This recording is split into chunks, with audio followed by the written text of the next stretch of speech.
You prefer the lip gloss solo? Does everyone feel this way? Okay. Is this hunting enough? Is this hunting enough or no? I was experimenting. I don't like how long it is. These are my first complaints. Kate POVX. Okay. Okay, so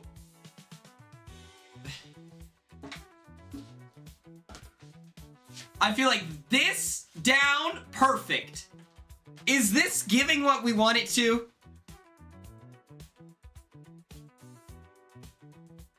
Is this good? This isn't good for the photo shoot. Okay. Because I can return this. I can return this. I've worn it for a couple hours. I can return this.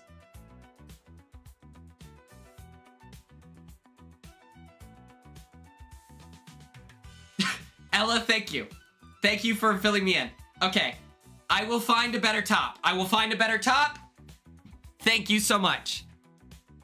Get a long sleeve camo. Well, I want a vest as well. I just wanted, you know, I wanted some green in there. I tried. Black or army green. Okay.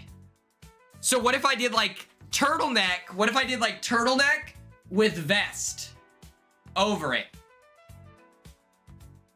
Hunting vest.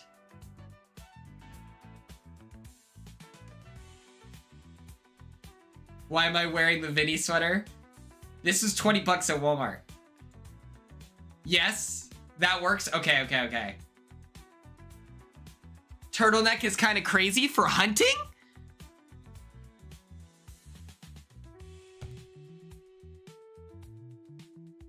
Steal the beanies? No! Or plain long black sleeve. Okay. Morgan sent her jacket and it was so fire. It sounds cozy. Yes. Okay. I shall return this. I shall return this to Walmart. I have the receipt. Perfect. Noted. Thank you. I am your dress to impress character. That is true. That is true.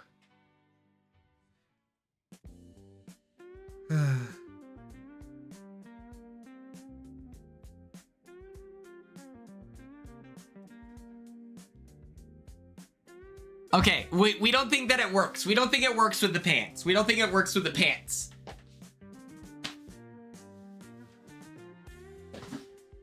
So imagine me with like a...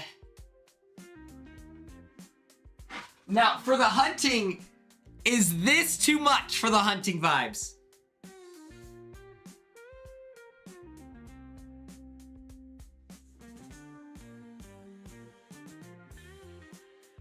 I don't have the vest yet.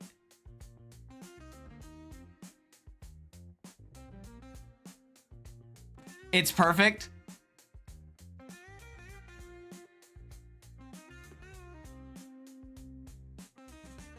Okay. Me with the vest and this? I'm gonna have to wear this on the plane because there's no way I get this to fit in the suitcase.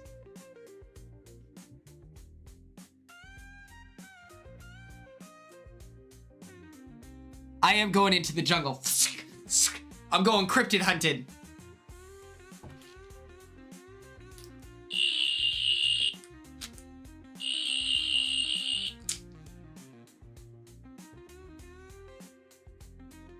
Oh my god, Cassie, that would be so funny to have like a string of grass right here, Cassie. I see the vision. Bring the whip from Halloween. Okay. Right. Crocky, yeah. I have a National Geographic little...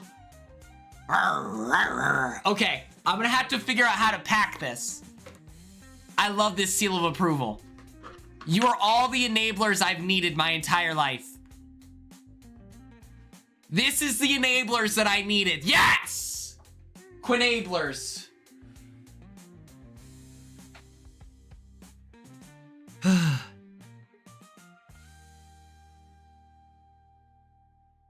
Literally. I love it, Cassie. I love it.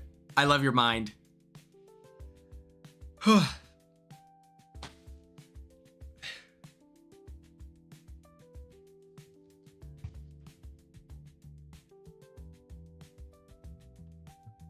What's it called? I'm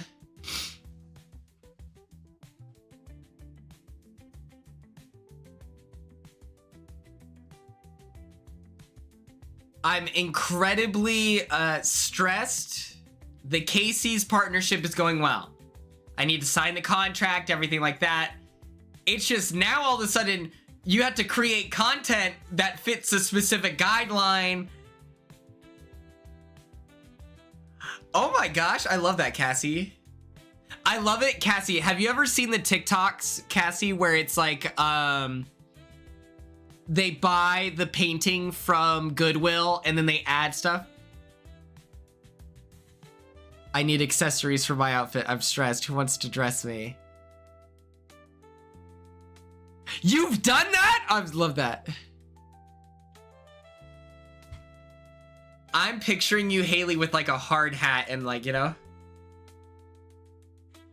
No, Morgan's jacket was so fire today. Look at this.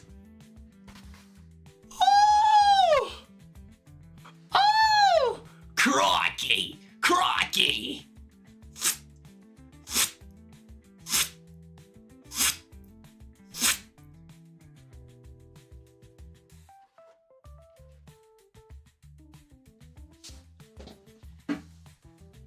Yes.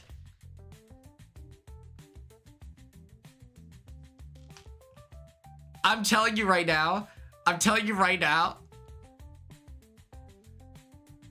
Haley and Morgan are going to become best friends. I'm not going to hear from either of them ever again. Morgan will be snatching Haley's attention. I will be like devastated. I also get plain clear vases from Goodwill, paint them black. That is so cool. I did that one time, Cassie, for like a fraternity party. I like designed vases and made it look super sick. I had to like paint them 4 different colors.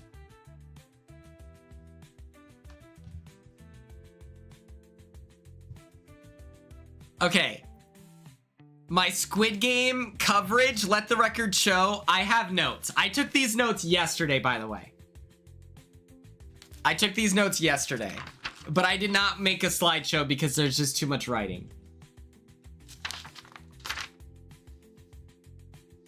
So just a heads up. Our Squid Game coverage is not going to be as cool as our Survivor coverage. Studious. Hella studious. The draft feels like an impossible task. I'll be honest, I have the solution. I have the solution star. I've just been too busy to do it.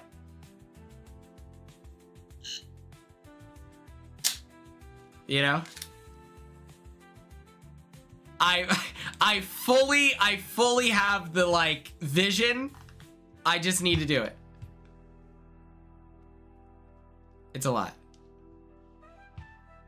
Okay, who's ready for the Thursday night breakdown on twitch.tv/everynowandquinn? We're talking Squid Game and Survivor. For those of you who don't know, last night was the Survivor 49 finale.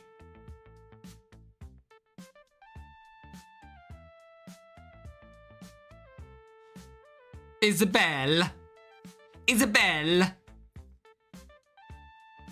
Yes. Savannah won.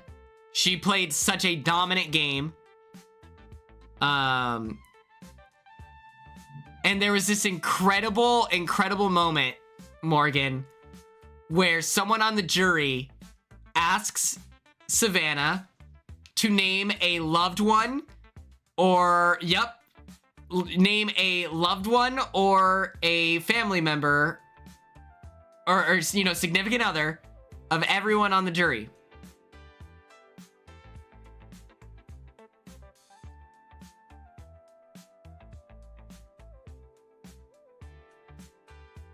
That's incredible. Because it really does show. It really does show. I know that as viewers, you're like, who cares? Who cares?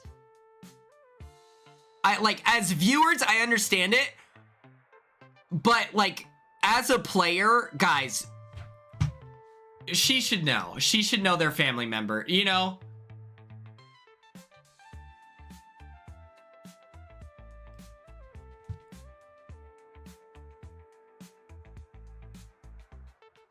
I don't know. I understand it's also 26 days, so it is a little bit different. But, like, you talk so much, and it just highlights the point that, like, she didn't connect with people.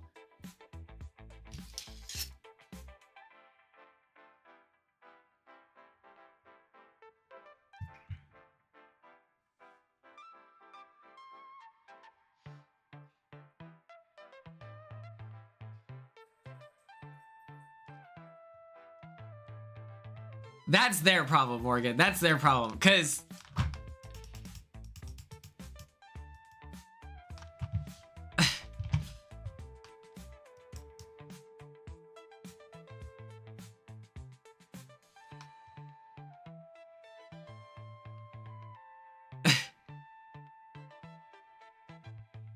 we will be discussing this.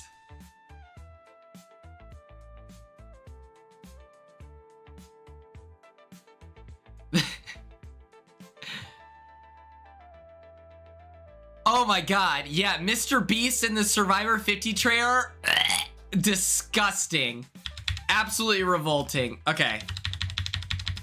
Let's get into it. Let's get into the Thursday night breakdown discussing Survivor 49, the finale. We're gonna talk about the scavenger hunt, hoo-ha-ha. We have to fight for immunity. We're gonna talk about the battle at the bottom. A last chance, through fire and flames, and then we'll discuss the final tribal council, okay? We are given the most fun. I love a scavenger hunt.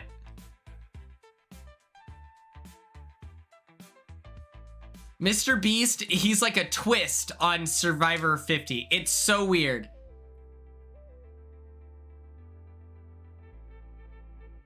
I think that this image is hilarious, you know?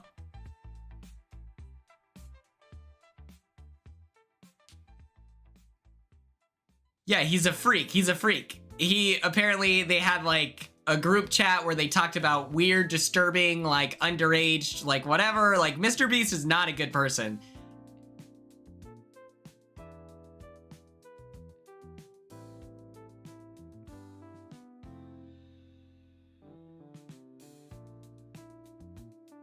I love a scavenger hunt so much. Savannah flexes that she's like, I'm in the best shape cardio-wise, so this is gonna be a breeze. And she straight up had 5 minutes. I loved this. She was booking it. She put together the puzzle. Rizzo stole her answers again. Rizzo is hilarious because I don't think he's solved a puzzle yet. And then him going on Survivor 50, it's not like he had enough time to get good at puzzles all of a sudden. So I think that that's super funny. Nikki Tay 94 says hello. Thank God. Bless up. Shout out Nikki Tay 94. I love a scavenger hunt. Everyone's hunting. They're Christina is cooking. She's so tired. She's like, mommy needs a rest. I thought that was so funny. I love Christina Mills. We all know this. She's one of my clients. Sophie finds the longest stick you've ever seen in your life. And she, like a piñata, just she's like a downstairs neighbor complaining about the steps from upstairs. She's until the advantage falls. I love it. Yes. Christina looked like she got head trauma last night. That was scary. On the barrel, covered in mud, I was like, I think we need to be careful. People's livelihoods at risk, you know?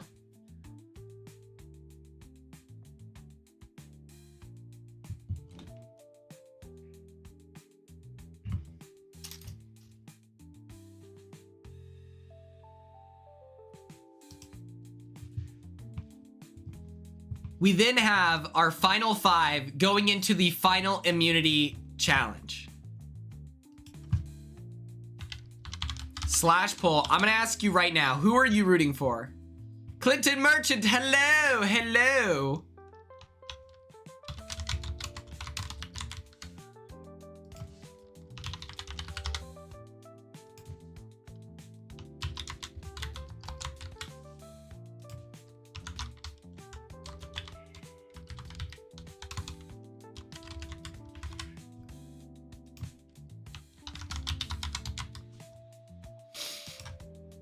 Okay, you have 60 seconds on the clock.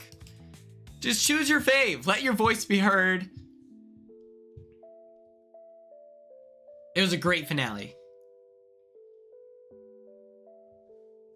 There is no Publix. Ella tells lies.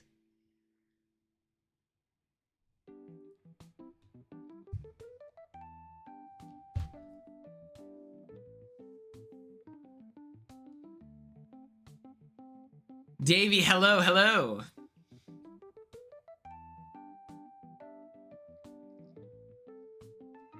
Hell yes, Cassie. Tom, what's up? Rizzo's girlfriend's TikTok. Oh my god, I love it. I loved it when they did the 3 ladies and then the 3 dudes. They did their partners. They did that TikTok. I thought that was so fun.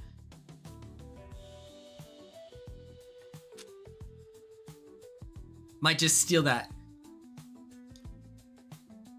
Sophie with 52% of the vote.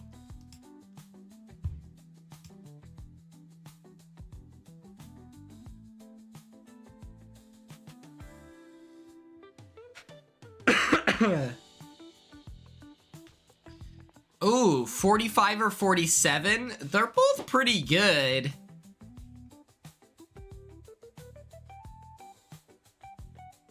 You hate Sage? There's no way you hate Sage. But it's just bisexual. Hello, hello. Royalty has entered the chat.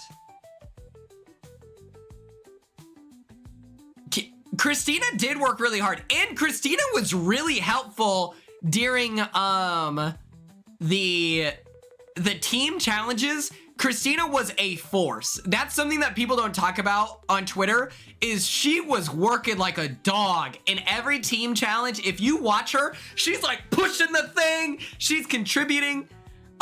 She works hard. She works hard. I love Sage as a character. I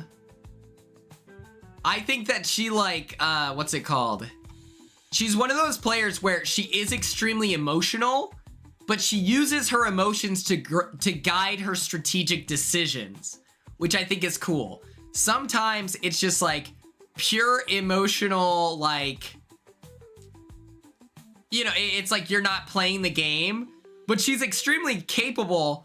She just, uses her emotions to decide what she's going to do strategically. I think that is really cool. They all did survive. Barely. I've just received reports from Ella that they've all died.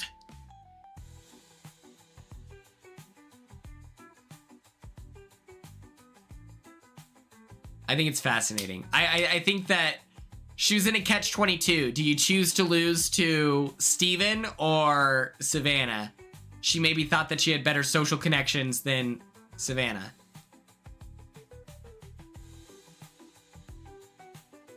Early game Cassie, she was a dog. She kind of ran out of steam, I think.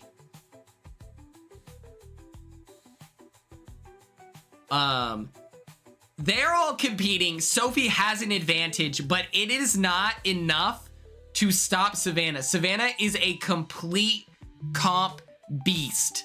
Like, she is the Terminator in Fiji.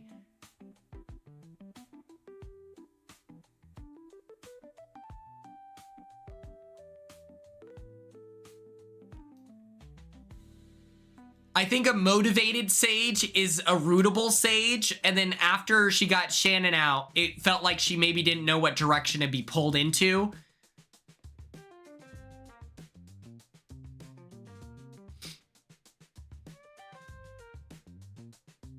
You didn't like her after the Shannon? I'm curious about, like, the criteria, you know?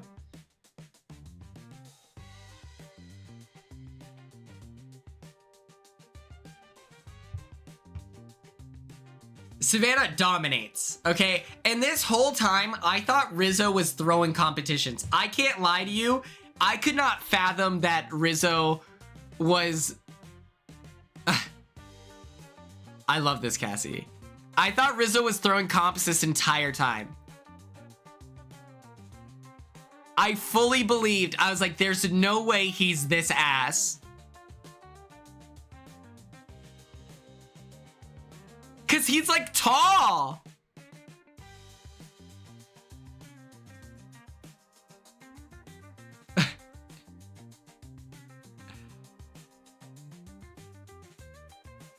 He's so tall, I just assume there might be some athleticism in there, you know?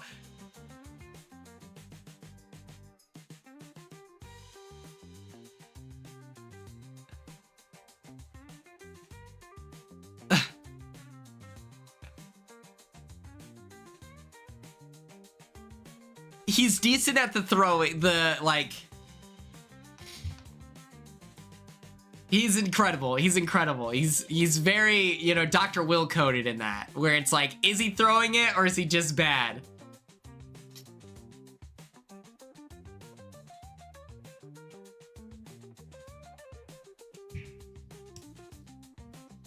We then witness a battle at the bottom.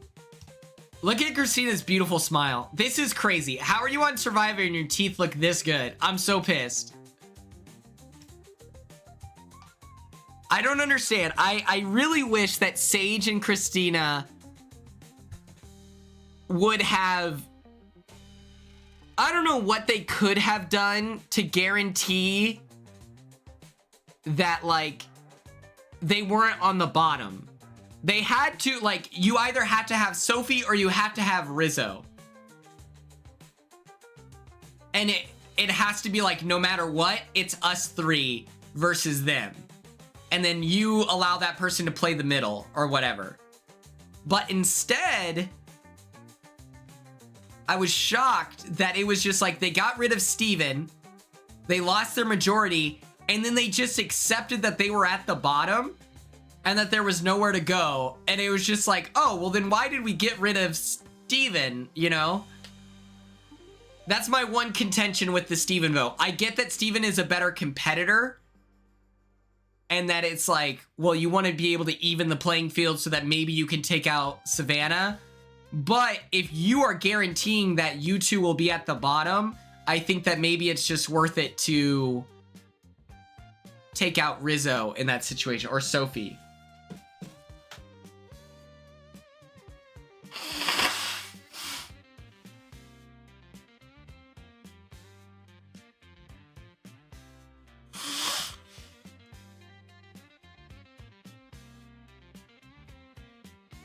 Oh my gosh, sorry.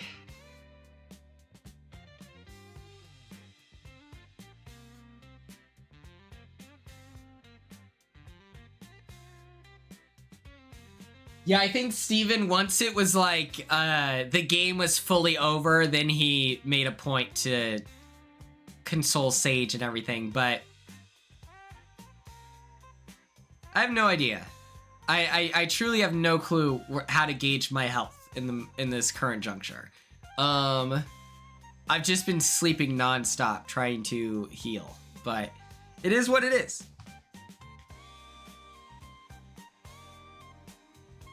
We witness Sage and Christina. They're like cannibalizing at the bottom, fighting for their lives, throwing each other under the bus. And it is believed that Christina is a better talker and therefore would perform better at a final tribal council, which I do think is a pretty good read. Just because Sage is like, she's very short and to the point, you know? And so, yeah, it was tough to see them go down with the ship like this.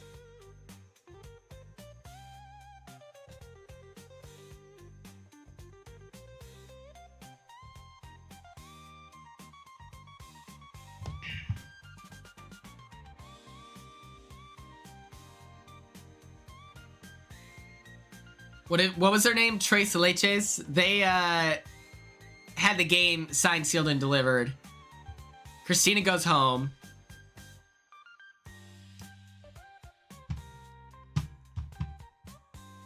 And so then we find ourselves in the final four.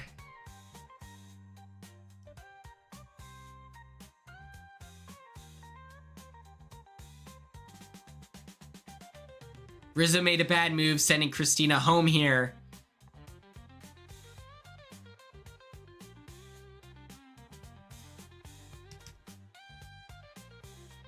Isn't Christina good at fire?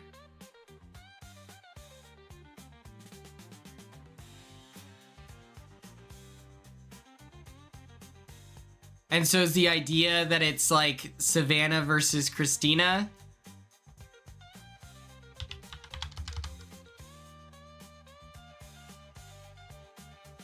I don't know. It really felt like it was the last exercise of it still feels like the last exercise of influence from Savannah, you know? I thought it was a game-winning move by Savannah, you know?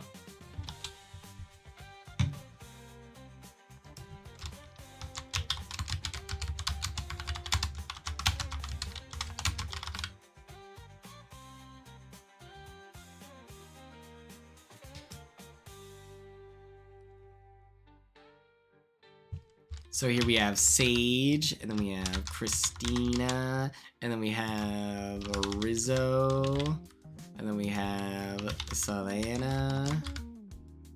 60 seconds on the clock. We go into our final immunity challenge.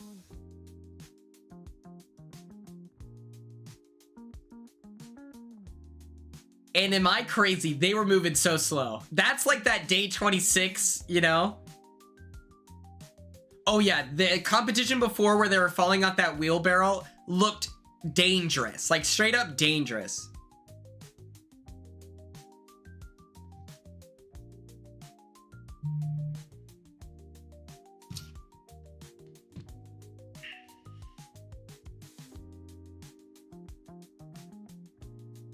Oh my God. Oh, my bad, my bad.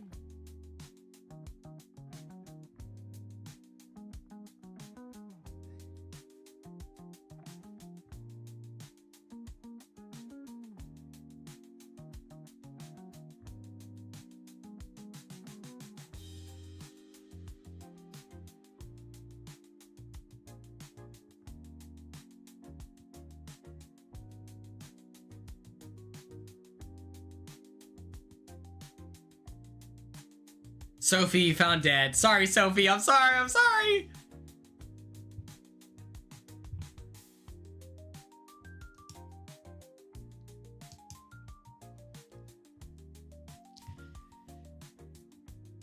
Everyone was moving at a snail's pace, putting together this puzzle. I would have been...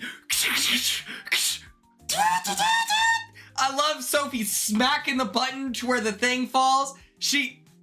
I think I could have won this final immunity. I believe that so strongly.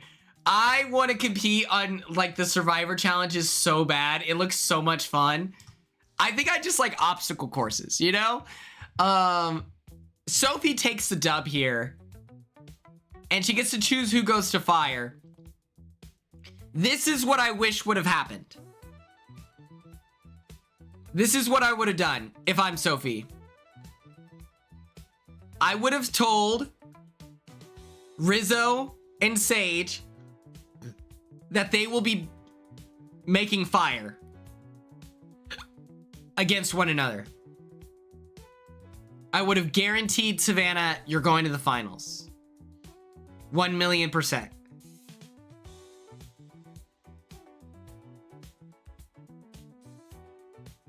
On the one condition, can you just help me organize my thoughts for the final speech? Savannah's an extremely loyal player. She doesn't prepare. And then at the last moment, you say, well, I've actually been lying. I told Savannah that she wasn't going to be competing in the fire building, but she will be. And you figure out who was the better fire maker between Rizzo and Sage, and then you put them in against one another. I think that's the move. Because Savannah was able to practice. If you just like cut and dry and say like, because instead Sophie was like, I need time to be by myself. You should all practice. Don't let Savannah do that. No. I think that she should have just lied to her and thrown her under the bus later on, you know? As a head mod? What does that mean? But that's what I would have done. I don't know about any of you.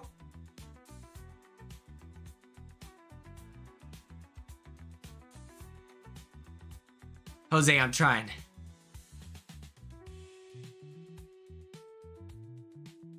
Oh, they're adding head mods. Yes, Brandon Donlin will be the head mod.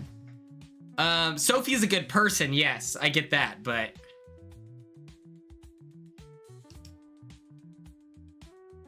We then have fire making through fire and flames. And Savannah gets the last laugh. And it truly feels in this moment that she's won the game. Every bit of adversity she could have faced, she did.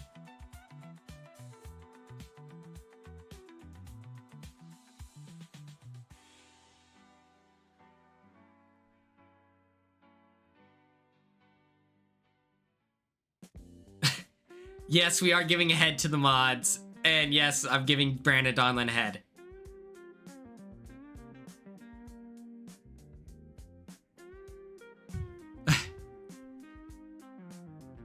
Savannah, one of the coolest winners, I would say.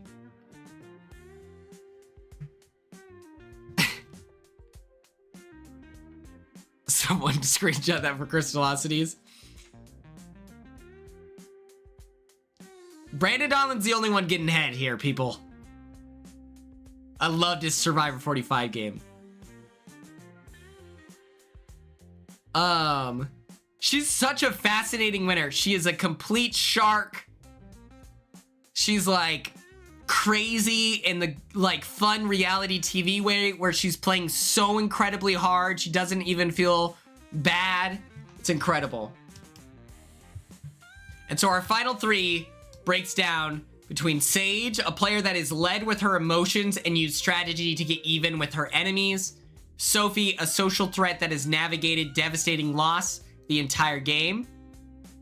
And then Savannah, a shark physically and strategically, but socially outcasted. They do not like Savannah. I was curious if there was a chance that she would not win due to like a bitter jury just because it really felt like they did not like her, you know? It really felt like they did not like her at all. I thought Sage was gonna win. That was my deep 3 prediction. I was like, what are the chances, you know?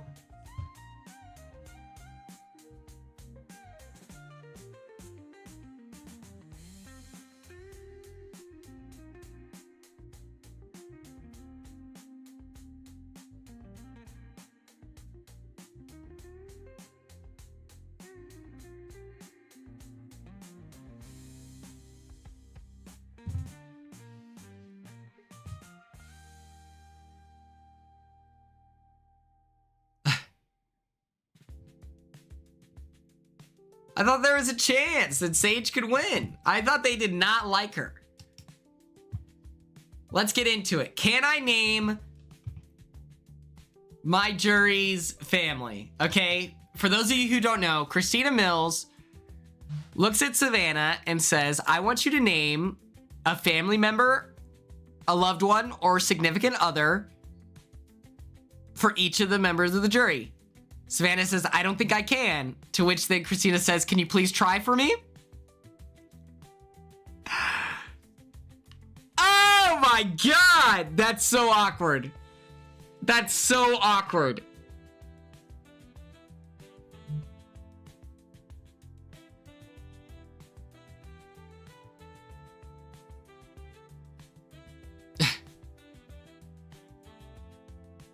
And she couldn't.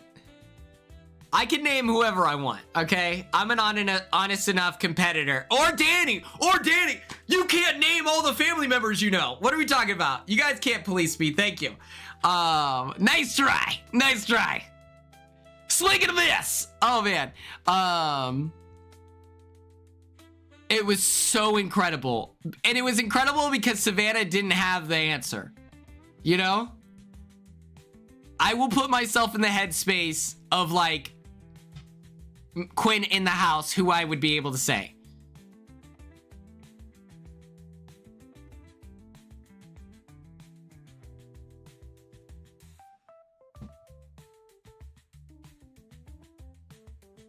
Yes, I could.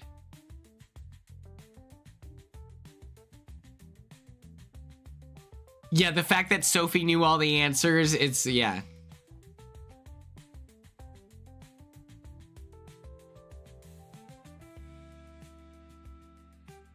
I trust. Chelsea, I would have said Jack Bayham. Mackenzie, I would have said Wendy, her mom. Leah, I would have said Danny. Or Sweet Pete, the ladies' treat. Rubina, I would have said Christine with a K. Angela, I would have either said CJ or Lexi or Chuck. T-Core, I would have said Jabari. Cam, I straight up couldn't tell you. I would not be able to say Cam. Because Cam didn't have anyone who signed a release.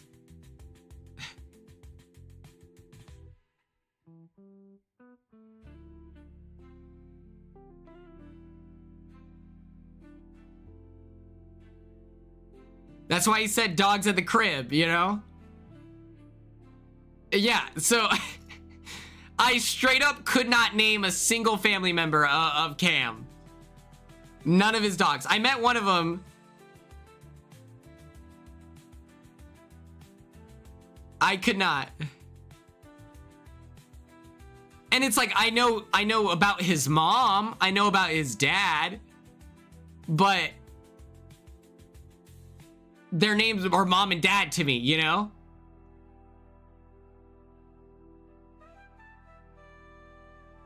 It would have been impossible.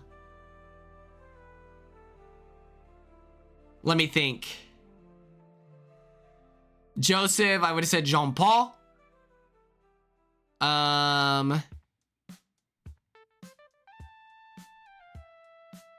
Tucker, I would have said, if not Eric, Heavy D. I would have said Heavy D for Tucker. For Brooklyn, I would have said Maverick or Eddie.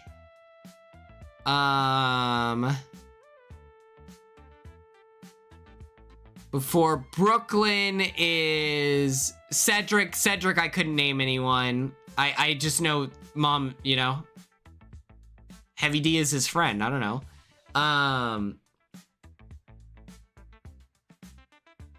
And then... Or Stinks. I would have mentioned Stinks for Tucker.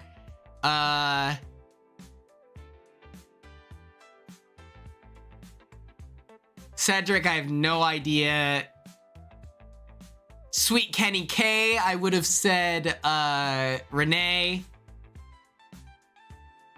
Before Kenny is Lisa. Lisa, I have no idea.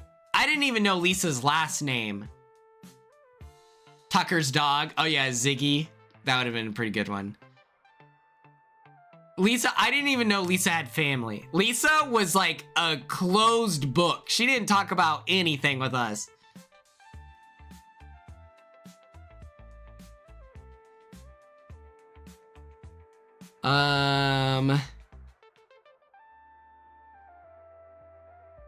Matt, I would have no shot. I knew his dad was old as fuck. I knew that. I knew his mom worked at Chick-fil-A. And that she's like this sweet Filipino lady. But I don't know her name.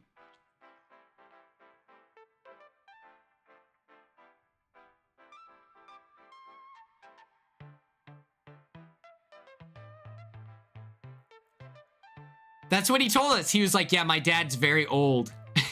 He told us that like a million times, that his dad was very elderly. Outside of that, I don't know. Did I miss anyone on my cast?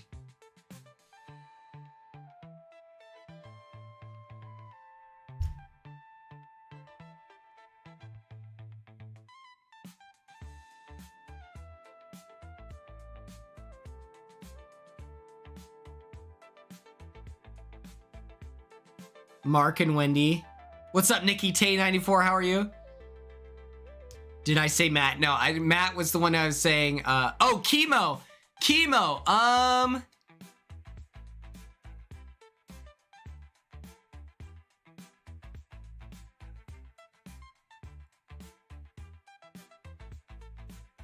What's Chemo's nephew's name?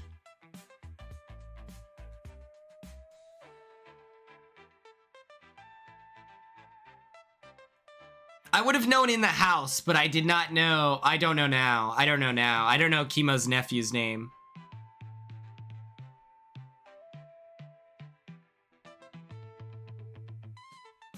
Yeah, I don't know his nephew's name now. So I wouldn't have been able to, or I would have been able.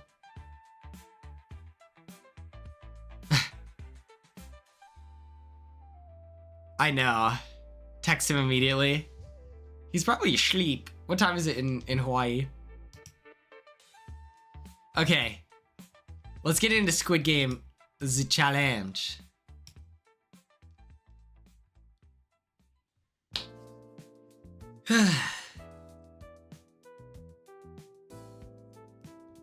Oh, they're behind us, not ahead of us.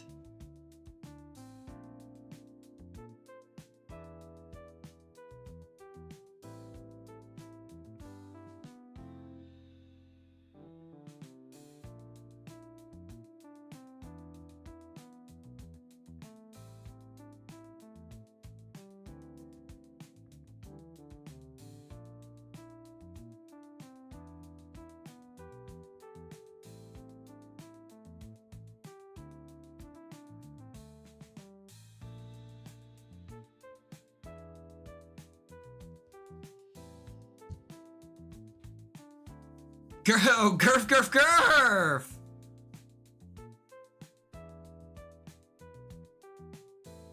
Do 2B Tuesdays have to be Christmas?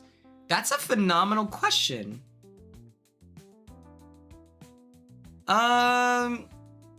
Bonus points if so.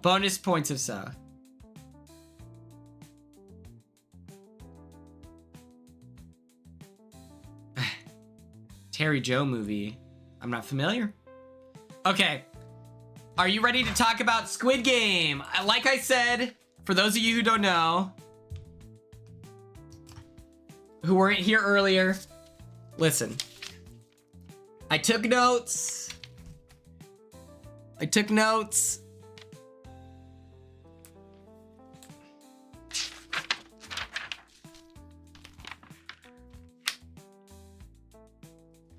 Oh wait, let's watch the new trailer. Let's watch the new Survivor trailer first. Yeah, in my beautiful handwriting.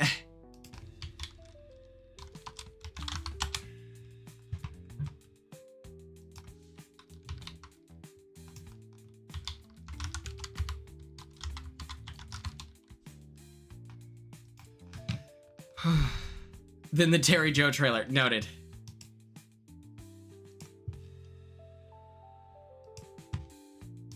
Let me pause this. Main screen that. Here we are.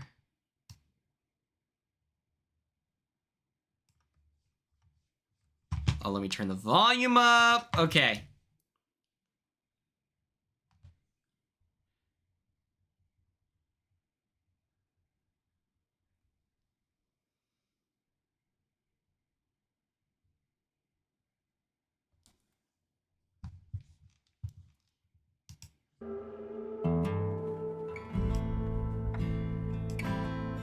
Hold on, rewind. Okay. Are you guys ready? Survivor 50. In the hands of the fans.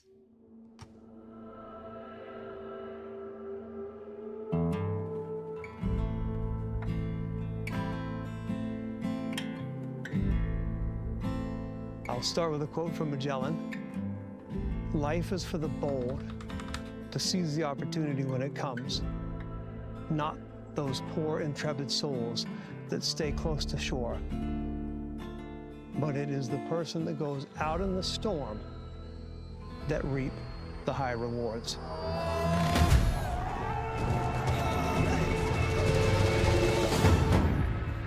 Welcome to Survivor 50. Low-key reheating Survivor Australia versus the world's nachos of them having the shot of them going to the plane. But I loved it. They made Colby seem so cool. I don't remember Colby that much other than like Heroes versus Villains.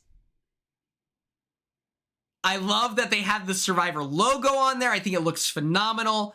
It feels like they're taking this seriously so far. And that's the greatest thing they can do. Them being like, we are here. We get to see Ozzy's hair from the back. His curls look good. I have on good authority that he does not use shampoo. He told me that. He only uses condition.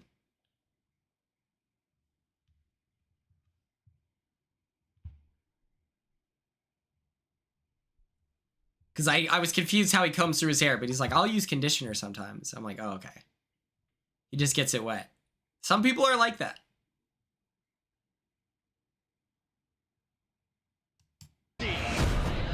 We chose you to represent 25 years of the greatest adventure on television. It's a big honor. And the only thing we want in exchange for giving you this spot is everything. Woo! Season 50 is a celebration of the game that created my entire life. It's been 20 years for me. It's definitely unfinished business. Look, how many more shots am I gonna get? Make no mistake about it. I'm thinking about winning.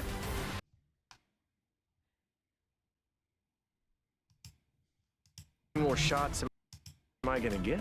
This man is dressed for the wilderness. This is the most well-equipped dressed person I've seen in my life.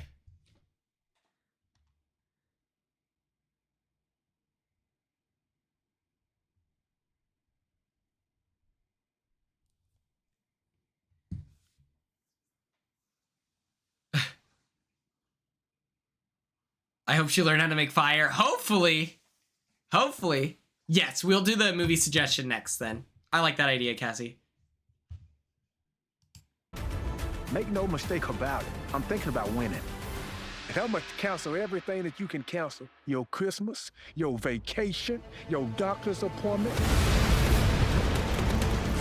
Boo! No, Mr. Beast. No, no, no. No shot, dude.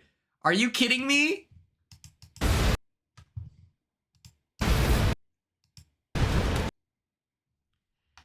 This is a crime. This is abysmal.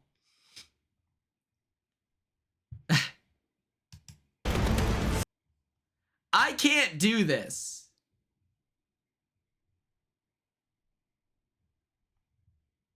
There's just no way, dude. The twist in the hands of the fans is going to open up Pandora. Oh, wait. Who? The twist in the hands of... Here we have Tiffany, Charlie, Rizzo, Rick Devens, Aubrey. Like, this is crazy. the fans. Ozzy with the camo shirt. Come on, Coach is right there. Is this Genevieve here? I don't know. Camilla. What are our thoughts? Okay, if you're a Survivor player, it's like, Charlie, you know all these people except for these two right here. Do you see that as an opportunity or a threat? I take it as an opportunity, personally. Especially if I'm new era. If I'm a new era player, I'm getting these old farts out of here, brother. If I can, you know. I might... Oh, well, actually, hold on. Here's the catch-22. I feel like I can beat all the old farts in competitions. But I feel like the pre-gaming of they have years of connection, 50 seasons of knowing one another, that makes me feel a little nervous about why are they going to work with me over someone who they've known longer. You just have that built-in trust. So I think I would work with the new era people. I think that's my goal. Is going to open up Pandora's box. Is going to open up Pandora's. Everyone's talking about Ozzy saying he doesn't look good here. Is the answer bangs? Is the answer bangs for Ozzy? Does he look better if that is pushed forward? Can I get someone's opinions on that? Do we have any, hairstylists in the chat? I think the facial hair looks good. Does he need bangs?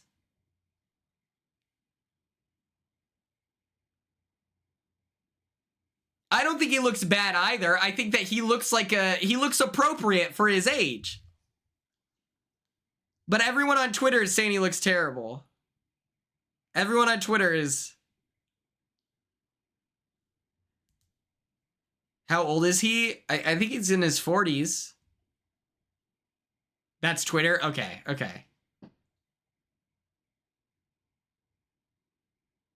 I think that he would look better with the curls, I think that would look good. As bangs. Just looked it up. Yeah, he's 44. He looks great. The shag? Who said shag? I thought that was a good idea. Where are you?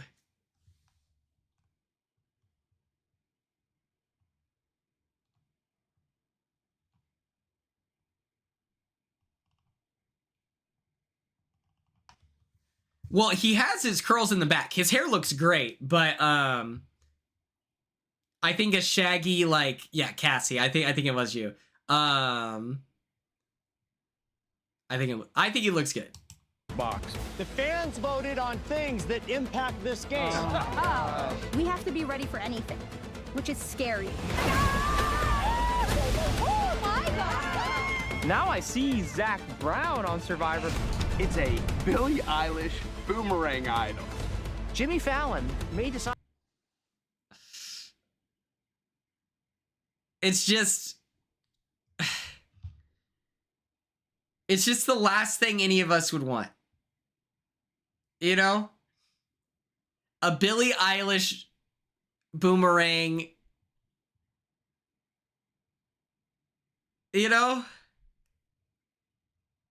This is not what we want. This is actually the opposite. Everyone voted that they wanted less twists. Everyone agrees. They're like, yo, we do not want twists. We want it to be Very vanilla, cut and dry Survivor.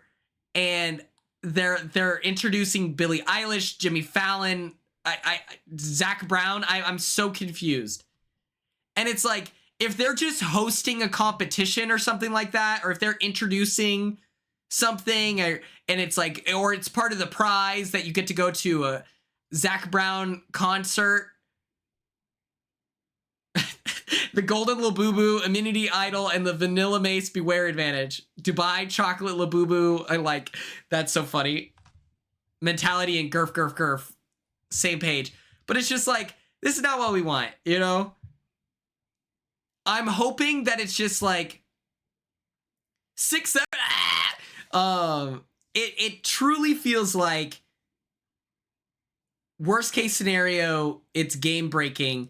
Best case scenario, it's a little cringe and they just introduce the competitions. You know? That could be cool. Like maybe Zach Brown, it introduces an element of music to finding an idol where it's like the notes translate to a location or something like that using the A, B, C, D, E, and F, G. You know?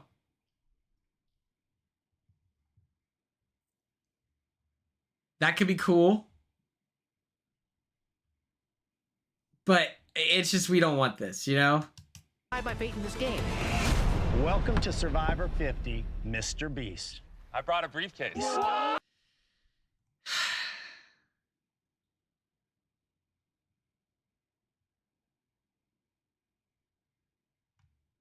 Christian has a beard here, and at the beginning he didn't. Holy shit, Tom.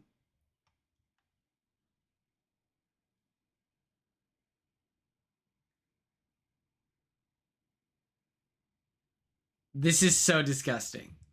I hate everything about this. I truly... Okay. Part of what separates Survivor from other reality TV shows...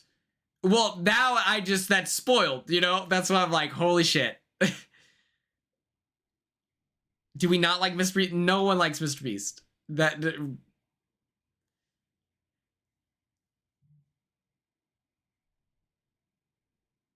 Straight up dog water. Hate Mr. Beast. Part of what separates Survivor from other reality TV shows is that there's this charm to it. You know, it's an adventure. There's so much personality in everything. Has a name. There's an identity to Survivor. And then you have, I do not participate in Beast Games discourse. Absolutely not. No. I think that like Mr. Beast represents like this corporate, soulless lack of personality. Like there's nothing here, you know? And so to introduce him into Survivor, it's just like, he doesn't have charm. He doesn't represent adventure. He represents exploitation. He is capitalism incarnate, you know? And so it's just a lack of personality. There's nothing there. And so I think that that's why so many viewers are upset, is because it's our cute reality TV show about people on an island where they find themselves, you know, Cochran, David, these people who came in as Davids and came out Goliaths, you know, found themselves, found their confidence. But Mr. Beast is not that. There is no storyline. It is just spoon-fed content, you know? In his Beast games, they don't have, you know, diary rooms. It's him saying, we need a whatever. And it's just like, we don't want to hear from you. We want to hear from the people, you know? It's crazy. Season 50 is the biggest moment in Survivor history. This is the Survivor Coliseum. It's do or die. I don't just want to win, I do want to make a statement.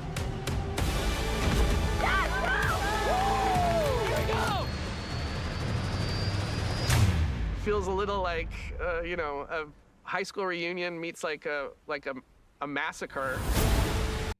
He's so neurotic. I love that. Joe is a badass. I'm kind of excited to see Joe. Am I crazy?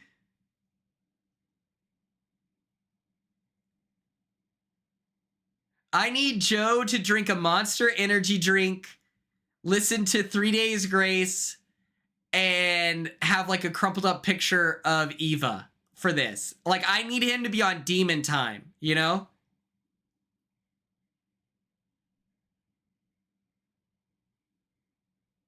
I need him to activate. I need him to go. Like, you know what I mean? Like, I wish Eva or Ava, or no, it was Eva, right? The hockey player?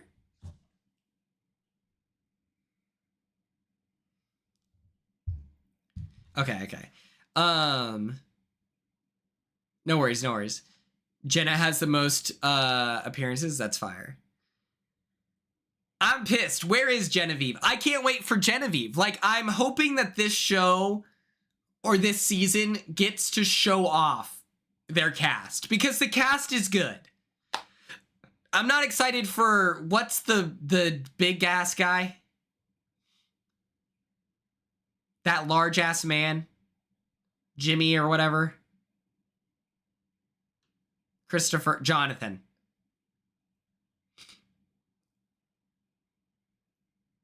Like, Jonathan is the one person I'm not excited about. Everyone else, I'm like, you know what? Let's see it.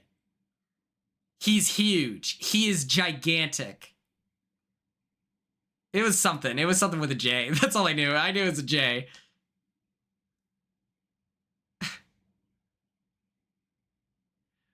But I don't know. Dude, I think he would have been fine for like a New Era All-Stars, not 50. He is not like that impactful of the, you know? That's what kills me. I would have loved to see Jonathan and Hunter showdown as like the New Era Goliaths, you know? Like, that would have been cool. Him saying Mr. Jeff is the worst thing I've ever seen in my life.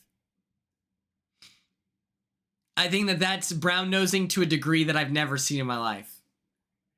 It's up there for when Cameron Harden was like, Miss Julie? Miss Julie? Heaven! Oh my God! Thank you so much.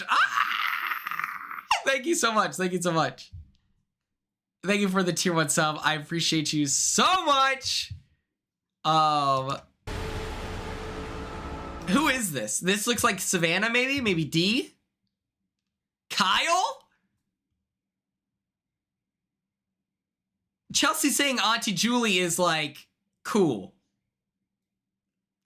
Because it makes sense. It doesn't feel performative. Cameron looking at the camera. Miss Julie? Miss Julie, it's darn tootin' to see you.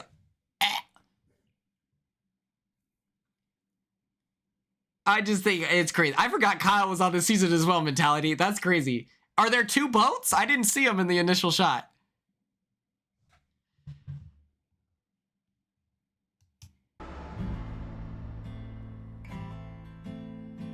Kyle? Survivor 50.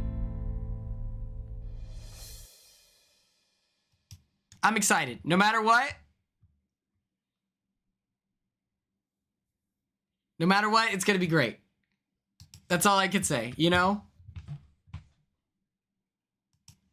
It's going to be good. We're going to manifest it. I'd say Miss Julie. I don't think she likes it. Sparkly crayons, hello?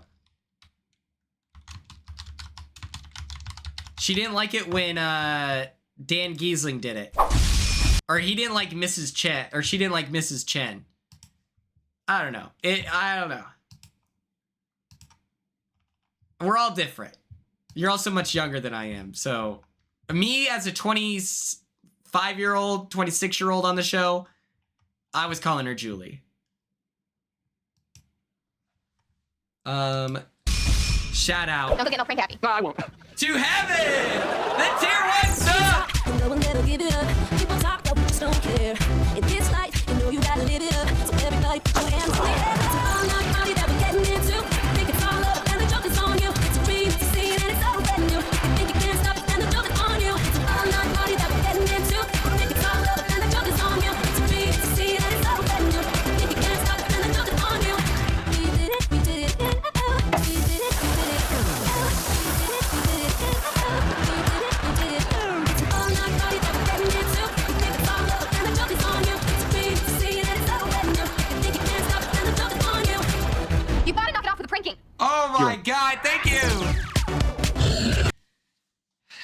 being from the Midwest, I do think, like, I like to say ma'am, I like to say sir.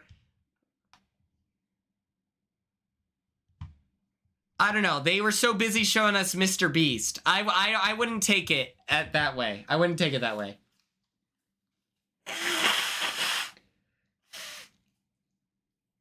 Cause tall, skinny Ben, it could be the opposite.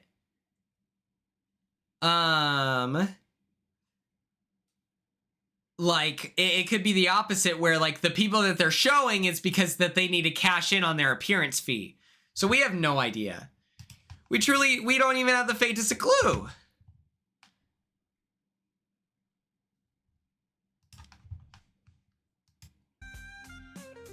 Yes.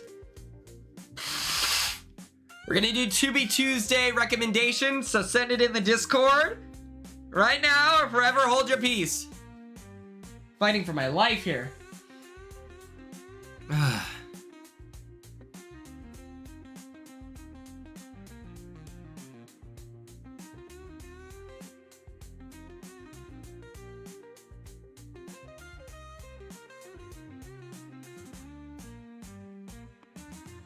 Yeah, I guess maybe some people have suggested that like the reason why I say that is because of the military thing. I don't know if that's true, but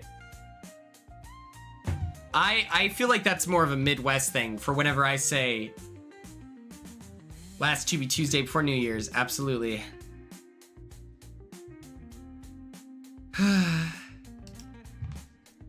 We're so close to seeing my girl. It's gonna be a movie. Okay, can I tell you guys about my plan? My plan for Casey's. Okay. This is what I'm imagining.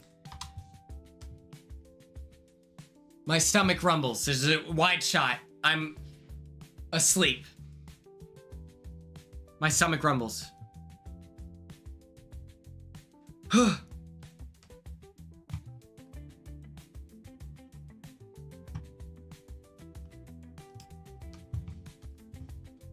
I'm starving, is what I say. And so I'm like, the only place I trust to insatiate my hunger is Casey's.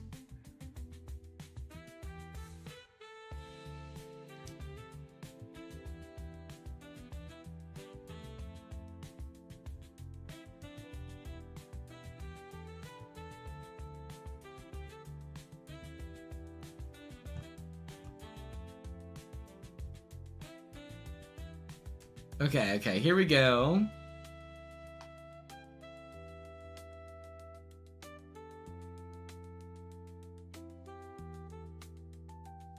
Wolf of Wall Street, here we go.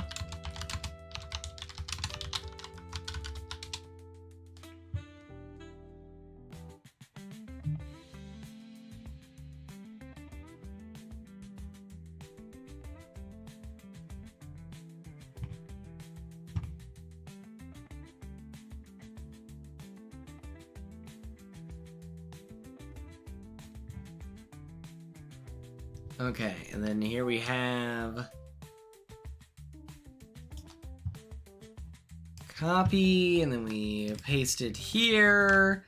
If you're sending something in chat, I can't see it right now, but I will answer you here a moment before. Control C, Control V.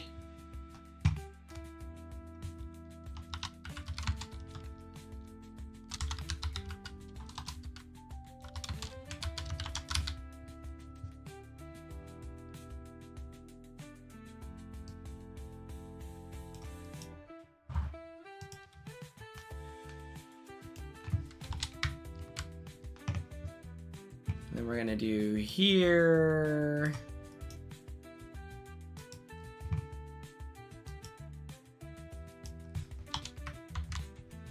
And then we're gonna go, we're on Cassie right now, just a heads up. Cassie, thank you so much for so many suggestions. Thank you to everyone who sent in suggestions. It's very kind, very appreciative. It's very cool. I'm very thankful for this community. I love our participators. This is so nice.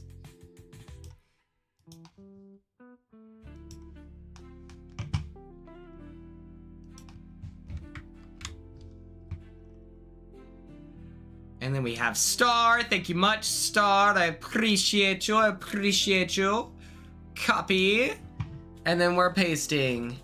And then we're pasting. Okay, baddies. Let's minimize this. Okay, I can see you all now.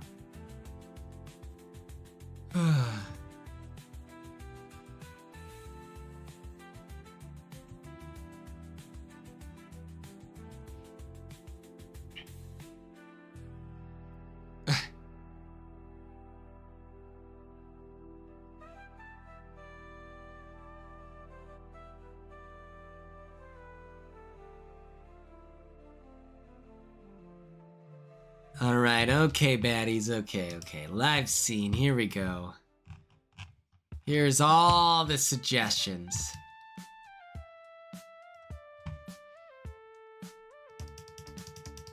I'm gonna shuffle it a bunch of times. Sweet Jesus. Okay. Slash poll. First 5 options out of 15 are big money, big money, big money.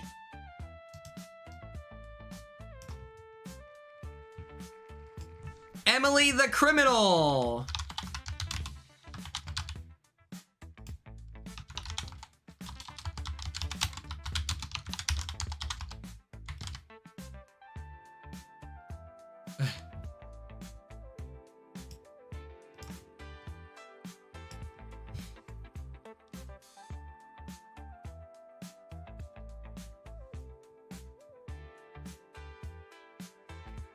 Then we have Wolf of Wall Street.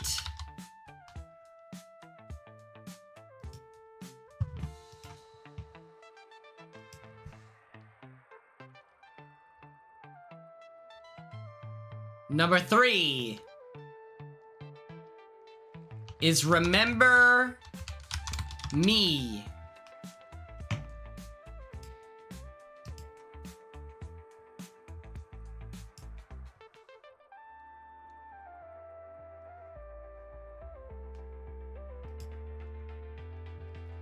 And then option number 4 is Welcome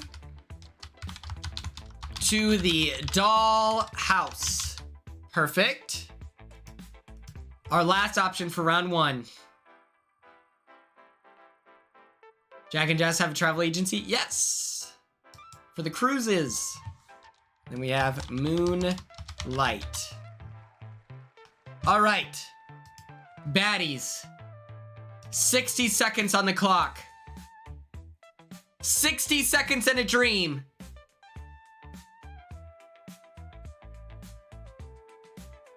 Voter fraud is promoted. Joseph says Moonlight is one of the greatest movies of all time. And with that, the poll has begun. I have to go pee. I will be right back.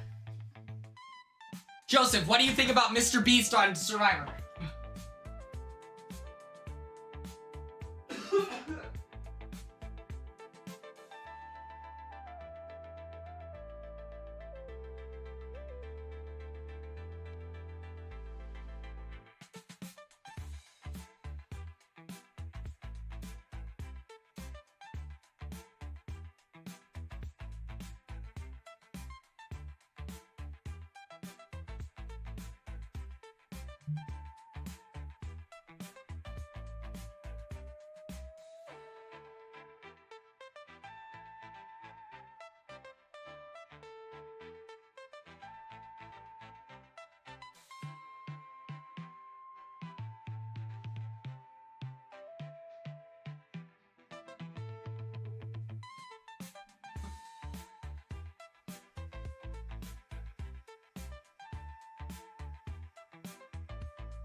And with 53% of the vote. Moonlight has continued on to the next round.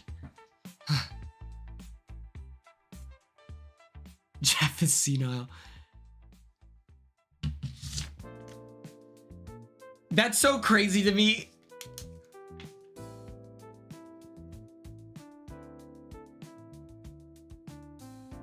And you know what it is?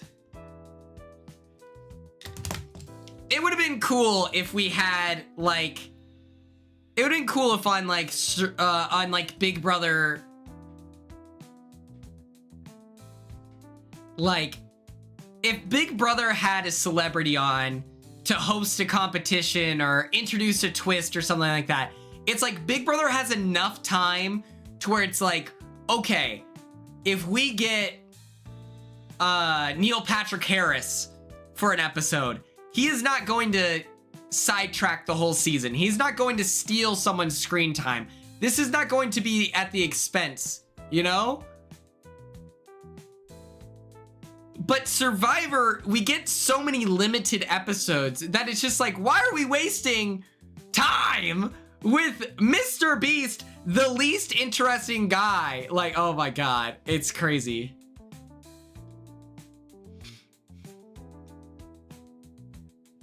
Hold on, I want to check something real quick. I want to check to see. I want to see if this movie is on Tubi.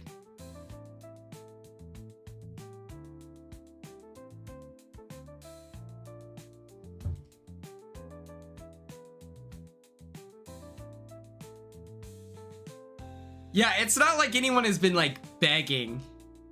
Ooh.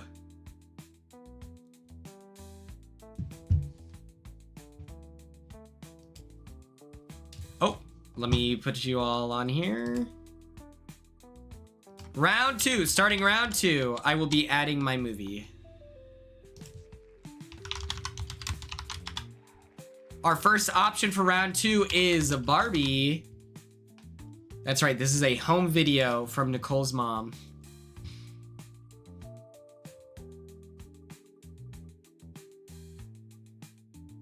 You got your veto chip today? That's awesome, Clinton. Hell yeah. Oh. My bad.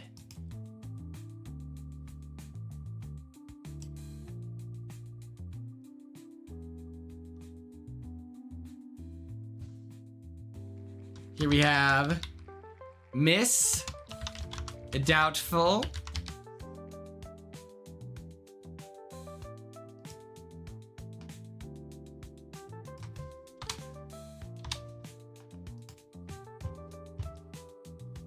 Doubtfire. Okay, okay. I assumed, but we already have Moonlight.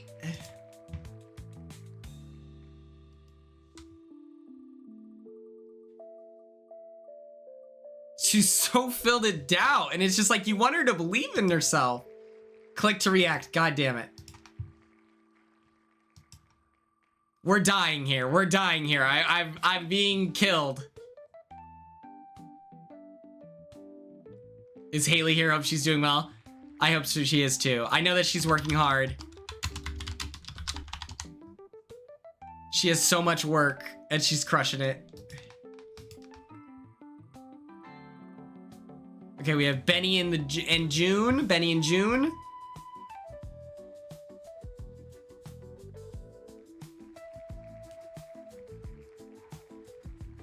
Now we have Clerks.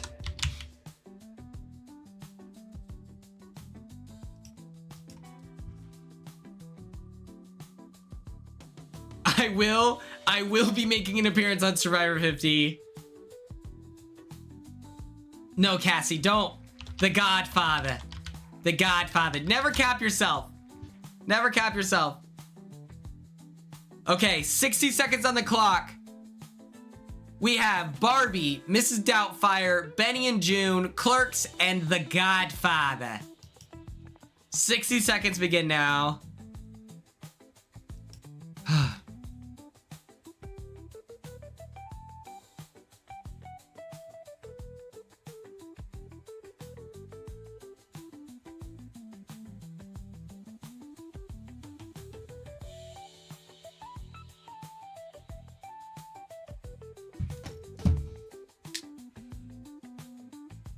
I believe it is the Barbie movie. Yes, yes, yes.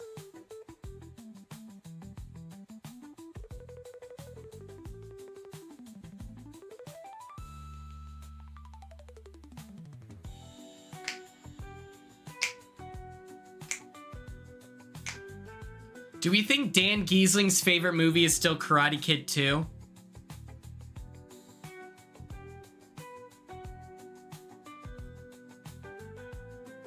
No! What is up with people's polls today? I've seen several chats. Like, Benny and June with 63% of the vote.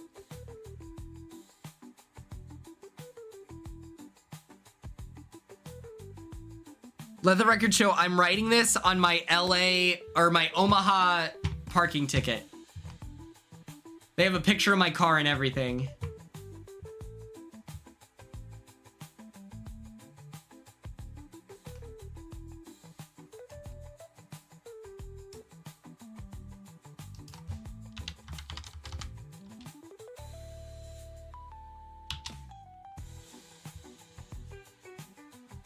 Okay, round 3.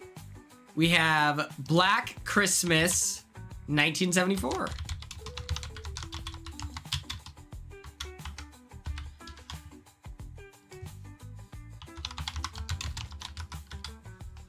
Let us remove. Spin the wheel.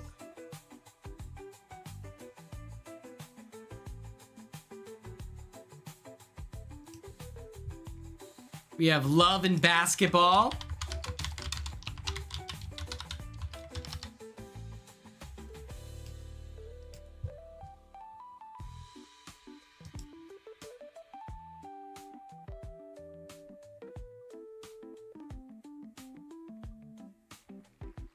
Chelsea bought Love and Basketball at Viper Video. Holy shit. What a coincidence.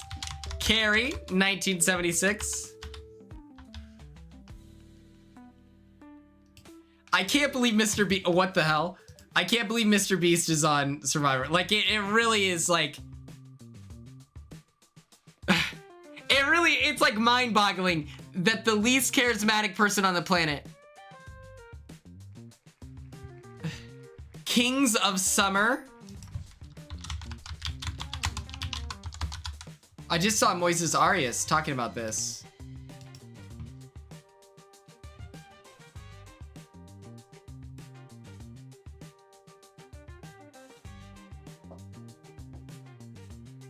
It's crazy. And then we have My Girl. 60 seconds on the clock. Voter fraud is promoted. This is round 3 to get into the finale night special. Voting starts now.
And with 44% of the vote, Love and Basketball has won.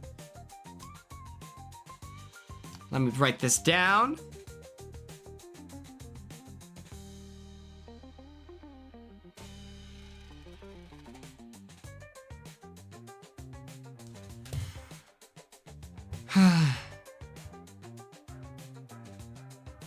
Okay, let me pull up.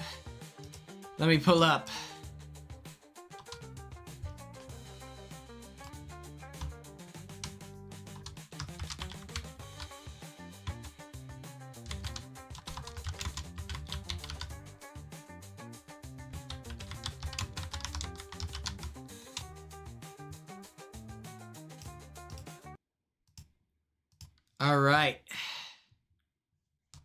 Let me turn the volume up. Let's go to the live scene. Can I play? All right, you and Kelvin. Gives me and Jamal.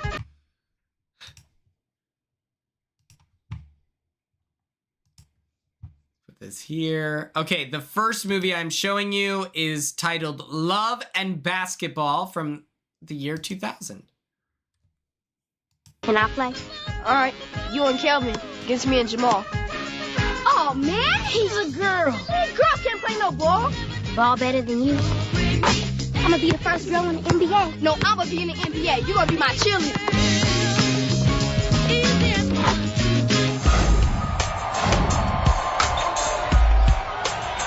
They play the same game. If you don't start a bad attitude, critical foul. No one's gonna recruit you. I'm a ball player with a jacked up attitude. They share the same dream. You'd love for him to play USC like you did, right? No, I'd love for him to get a good education. I don't know why I keep hoping you'll grow out of this tomboy thing. I won't. I'm a lesbian. That's not funny. Damn, you don't look half bad. You either. How about a little one-on-one? What we playing for? I score, you strip. Take it off. Take it off. Strip. All's fair in love and basketball, baby. There's only one way to be successful at anything, and that is to give everything. Coach has us on 11 o'clock. Yeah, we were playing basketball. I can stay a few more minutes. I'm sweating. I'm sorry. I don't have it easy like you, all right? There's no red carpet laid out for me. And ain't no way some soft freshman is taking my spot. Monica, hustle up, move it!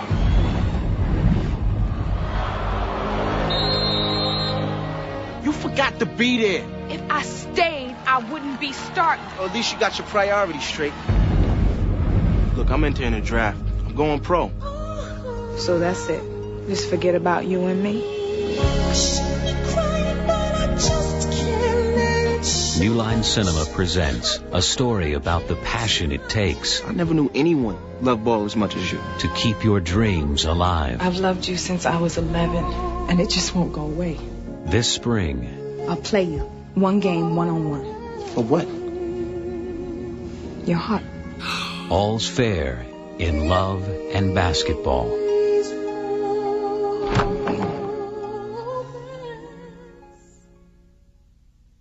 My God.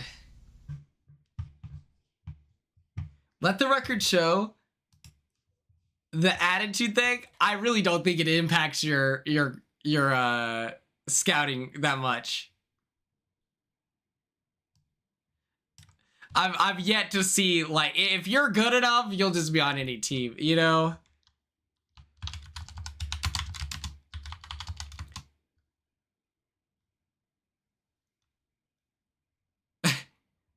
John Morant, my GOAT? Are you kidding me? It's straight up, we would have the worst, most cancerous people on our team, but they were better than the average player at our high school, and then they're just like, sorry, they need to start. And I'm like, no, they don't. These people are horrible. They're horrible. And the coach is like, but they're just so good. I'm like, no, they're not. What are we doing? Specifically in high school. Oh my God. Okay, next up we have Betty in June, 1993. This is a 2-minute trailer.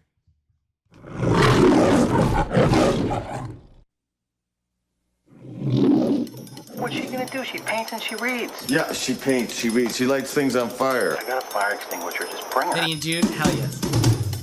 Come on, play cards. Soft on the rope, slightly used. You take my cousin off my hands. Wait. I lost What's in the pot? a cousin. I am not taking this guy home.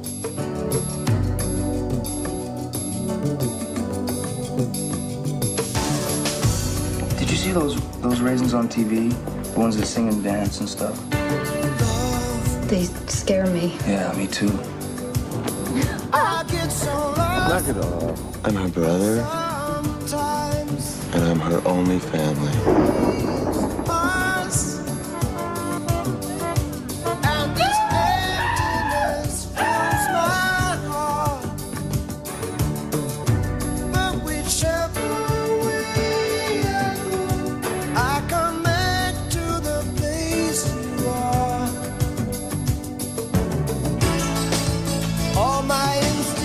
We have to tell him. They return. The grand facade so soon will burn. I love him! Yeah? Well, you are crazy. Without my pride. June! Can I help you? Yeah, I hope so. Johnny Depp. Mommy? Mary Stuart Masterson. Aidan Quinn. I was thinking it was the guy from Practical Magic. Benny and June. I couldn't think of his A name. I was romance thinking Patrick on the Swayze brink for some reason, but I of didn't think that was reality. right. Of all the fruitless soldiers.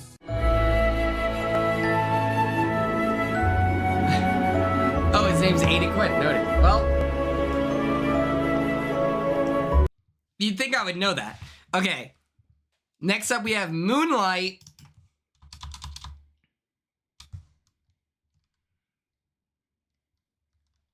Hell yes, Cassie. My parents thought I was gonna be a girl. All right, here we go. Marshala Ali. I love that guy.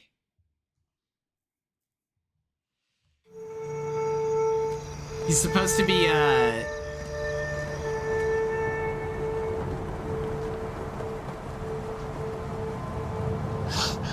What you looking at me like that for? What, man? Come on, you just drove down here? Yeah.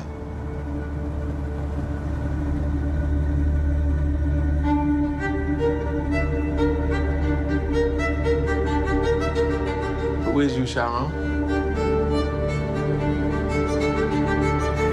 For a long time, try not to remember.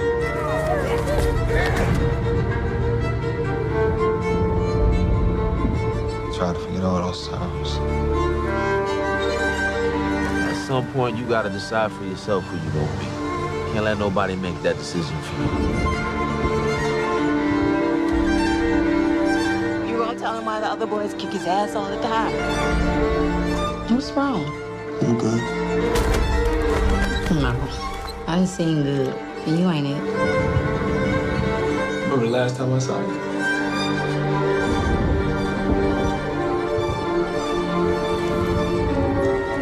You're my only. I'm your only. No, you gonna listen. To who, Ma? Huh? To you? Who is you, man? I ain't seen you in like a decade. It's not what I expected. What did you expect?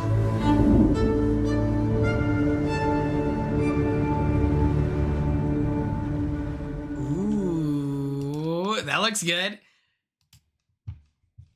While we were in Florida, Joseph and I like did a podcast together, and they like asked us, they're like, "What's going on with Leah? What's going on, you guys? The challengers at it. The challengers at it." We Joseph were joking. We're like, we got more than just Leah going on. We're like, we're interesting people too. You know, you could talk about us. You know, but it was very funny. We had to be like, oh, she's doing well, hopefully, you know. It was just out of nowhere. We're just like, well, yeah, what's she up to? I was like, I don't know. And here's my pick.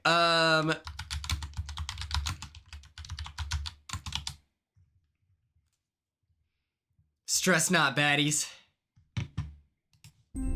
'Twas the night before Christmas, and all through the borough, the children were snuggled, their presents wrapped thorough.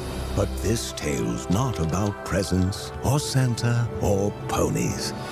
It's about 3 dudes, 3 bros, 3 ride-or-die homies. Gentlemen, 14 years ago to this very night, I lost my parents. And you guys have been with me every single Christmas since then. You knew. But tonight, we have decided to end this tradition. Chris is just too famous to hang out with us anymore. And Isaac's about to have a baby. You have been such a rock throughout this whole pregnancy. Tonight, just focus on yourself. Whoa, shrooms? Is this cocaine? You haven't done cocaine for 11 years, I don't think. Yeah, no one has, I don't think. Holy.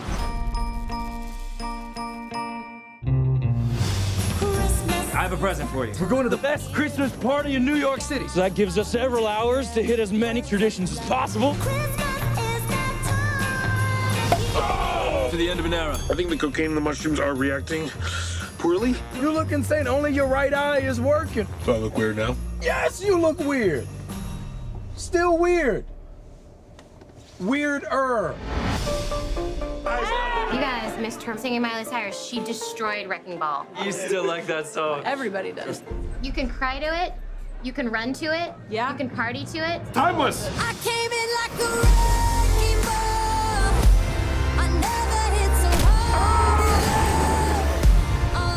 I'm gonna be honest. I'm freaking out about having the baby. I'm supposed to be a rock, but I'm not a rock. How wasted are you right now? Hallelujah. Not that kind of church. No. Who's that guy? What guy? The guy on the cross. Jesus. Oh, Jesus. Is that what they think we did to him? Yeah. Can they tell I'm Jewish? Yes. Hell. Your sweater. Don't you dare throw up in here. Swallow it like a girl would. I need a barf bag. No barf bag.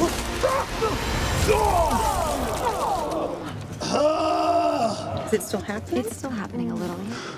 We did not kill Jesus. We did not do that. I came in like a wrecking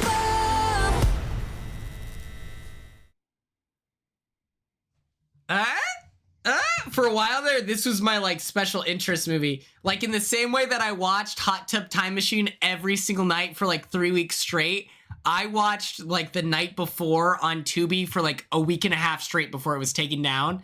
And then it was not available anywhere else. Okay. We have 4 options for this Tubi Tuesday finale. I do love a group of dudes going out on a night. I think it's the event planner in me. I love seeing a group event. We have Moonlight, Benny and June, Love and Basketball, and last but not least, The Night Before. The Night Before. Do I like The Hangover? I do like The Hangover. I think it's pretty good. 60 seconds on the clock. Voter fraud is promoted. Follow your heart, be the best you, and there is no wrong answers.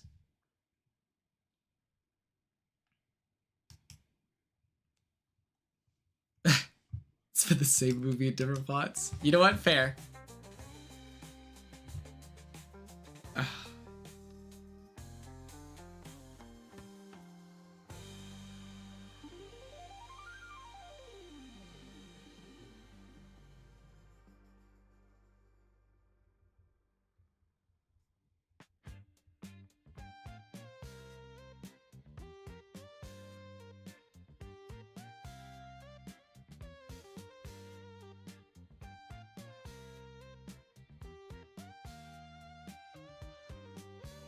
No, Cassie, I'm sorry.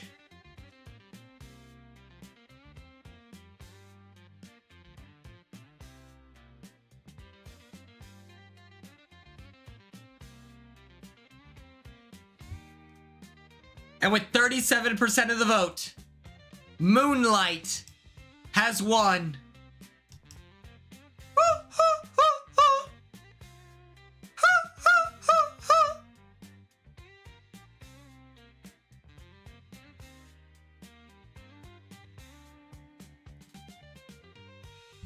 We are so back! We are back! No one ever clocked that my "Why is my path the hardest" was a Q reference, by the way. We're crying for Christmas. Suspiria. Okay, let me send this in here.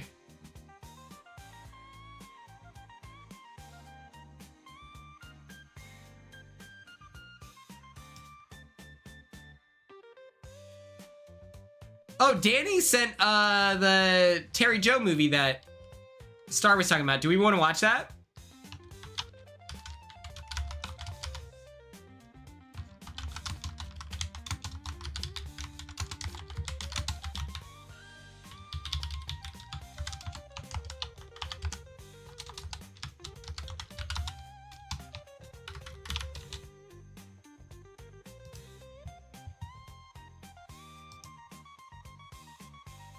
It's not out? Okay, okay.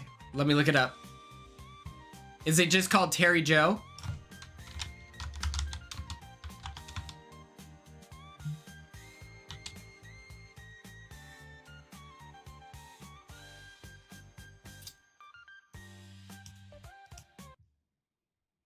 Is it this?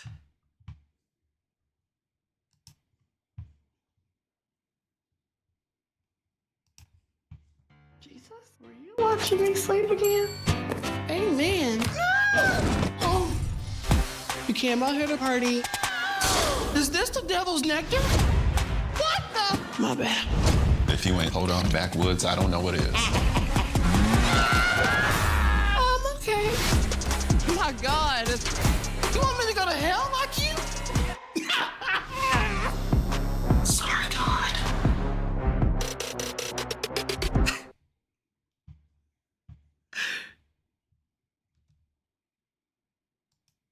Incredible. I can't wait to watch it. We will for sure end up watching that.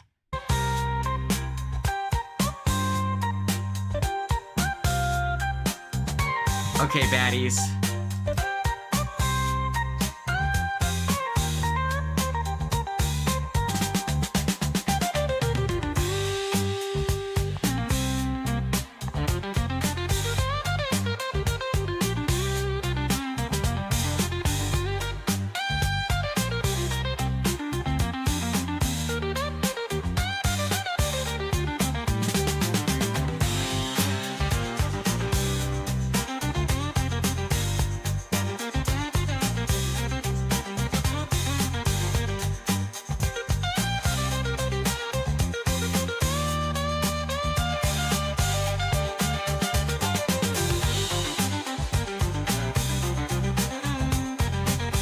Madison, I hope you get a good night's rest. I love church. My bad, my bad. It's getting distracted here. Okay, let's talk Squid Game, the challenge, season 2. We are discussing episodes 5, 6, and 7.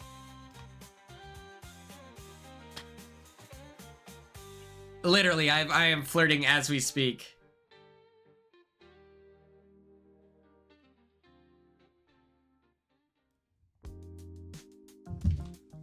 All right, let's talk episode 5. Okay, baddies. If you don't remember, episode 5 ends. That giddy ass smile, that's me. That's me. I'm telling you, I think it's 10 days until I see my lady. I'm so excited. I'm fiending, dog. I'm fiending.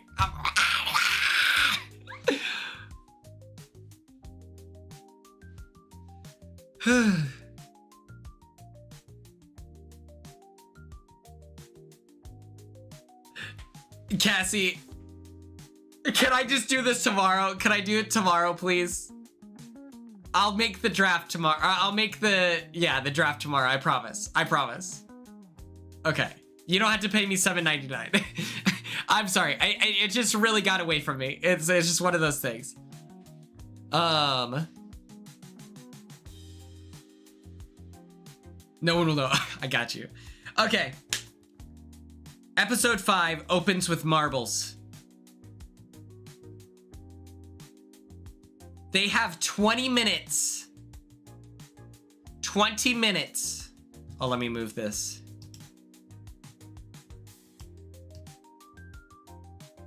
They have 20 minutes to decide what they're gonna do and play out. And there's some emotional,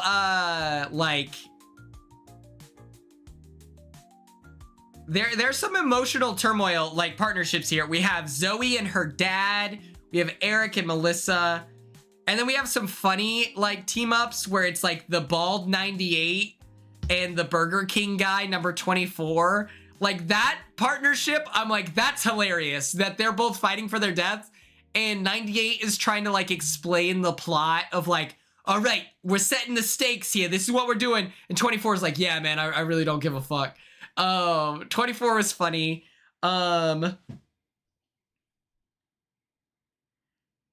And Eric and Melissa have a good versus evil moment. And the amount of discomfort watching secondhand as he is revealing to her that there is no child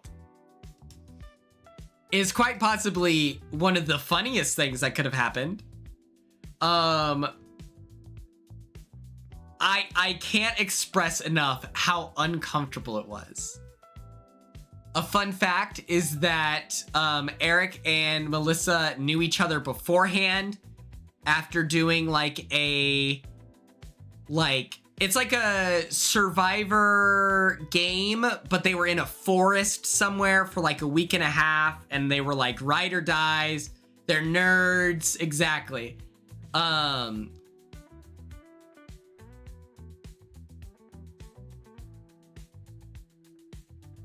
Oh, Eric did a live stream? Hell yes. They found the guy that did the shooting. That's awesome. That's awesome. You knew Melissa 3 years ago. I loved her. I thought she was awesome. I loved talking to her and Eric about like reality TV and hearing from their whatever. Like I was telling Melissa, I was like, one of my favorite things about their connection, is that we got to see them strategizing. And I was like, I'm sure that's happening all the time, but just Squid Game never highlights that. And then she looks at me and she goes, no, there were not a lot of gamers in Squid Game. And that's something like, oh, wow. Thank you, Tom, for letting me know. And I found that interesting because I thought Squid Game was filled to the brim with people who are like reality TV super fans that want to be, but it's like, I thought it was people who wanted to be on Survivor and Big Brother and finally got on, you know? Thanks. Yeah, Squid Game attracts a lot of people looking at the money and fans of the show and stuff like that. I guess the Squid Game people that I've met have been at fan events, and so therefore that's why I thought that, right? It's for sure a mix. It's for sure a mix. The British twins were the worst. I did not like it. It felt so forced. They did not. I don't think that they could carry a show, you know?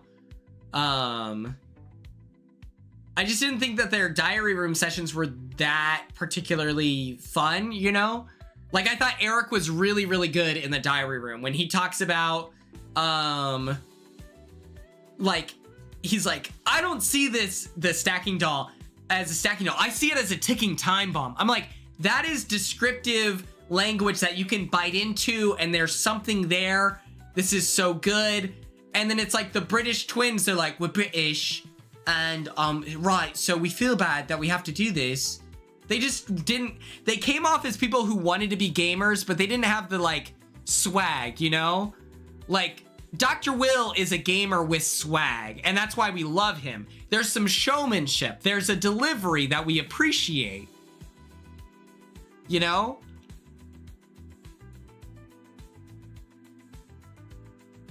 Viper was a fun pick. Viper was a fun pick. He seemed really interesting. I loved Eric saying good versus evil. I fully thought that he was going to do a sleight of hand. I thought he was going to cheat. I thought that that's what we were building up to. I thought Eric was gonna like, if you pick blue, like whatever. And so then what was gonna happen was like, they were both blue or whatever. And so she picks it, and he'd open his hand, and then they would hug, and then he would put his hand in his pocket and swap the marbles, the blue for the pink, so then it was one of each. I fully thought that he was going to cheat. I was like waiting for it, foaming at the mouth to see it.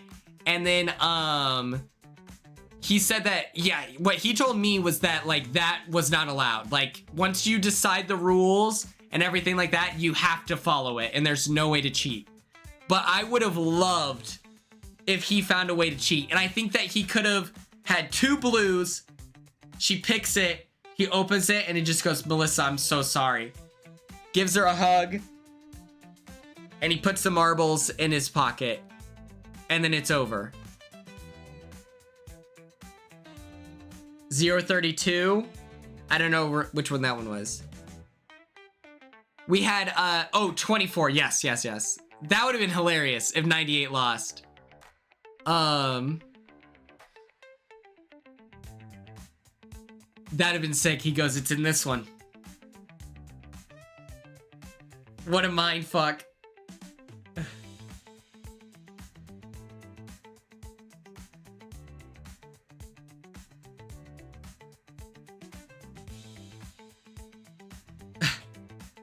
What a mind fuck.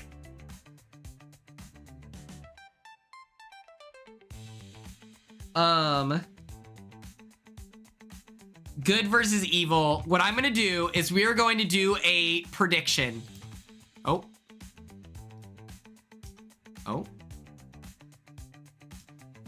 Hello.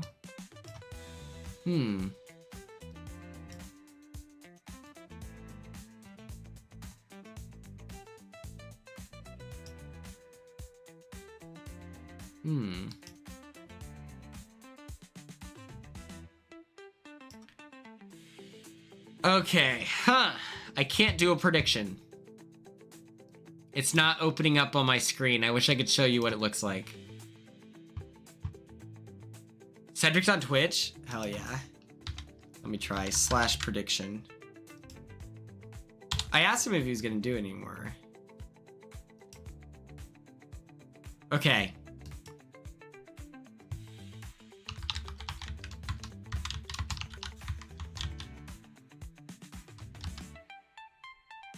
Oh, he's on Twitch with Morgan. Cool. Okay.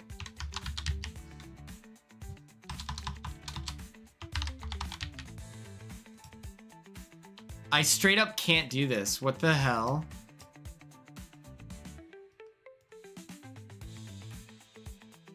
Well.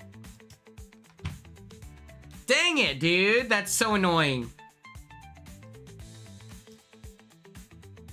It's not working. That sucks.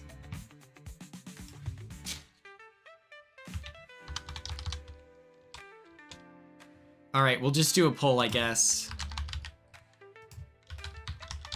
I'm trying to do a prediction, but it's not letting me type it up.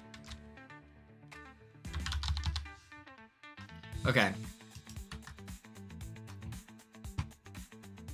Good versus evil. 60 seconds on the clock.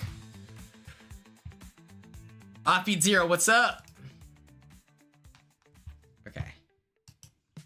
Because I was going to do this.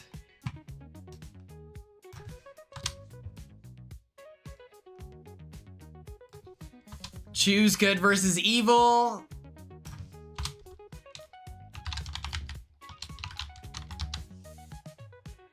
This is what we're going to do. Lock in your vote. No stress.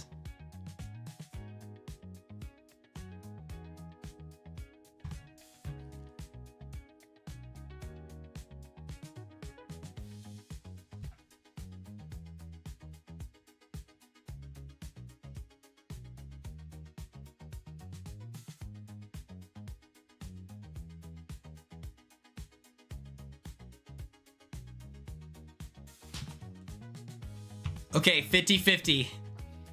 Remember your choice and let's see if you survive, okay? I'm gonna choose evil.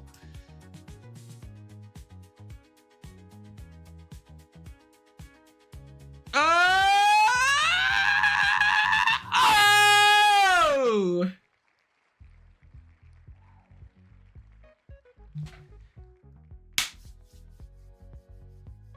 Your boy made it to the next round of Squid Game the Challenge. That's what I'm talking about. Hell yes, dude. Easiest money grab of my life. Easiest money grab of my life. I did it. Okay. I love that 024, it's like Bald 98 gives his whole spiel, his why, what he's playing for, what's at stake. And then 24 goes, yeah, that's crazy, man. I want a Burger King. I think that's hilarious. That's so honest and real and financially responsible. I feel like Burger Kings have to be, you know, pretty financially successful. 342 and 410 are playing the most convoluted game I've ever seen in my life.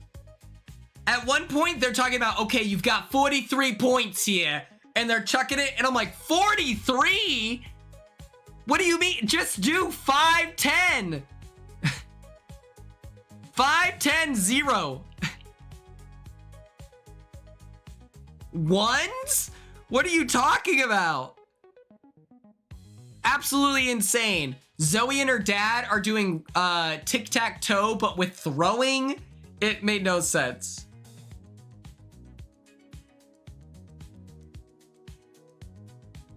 I would have loved to do like a best of 7 tic-tac-toe, you know?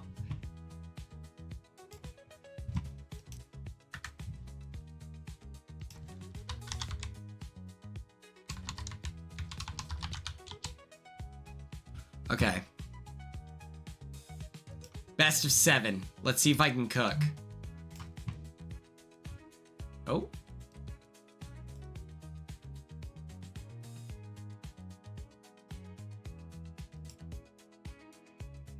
Okay.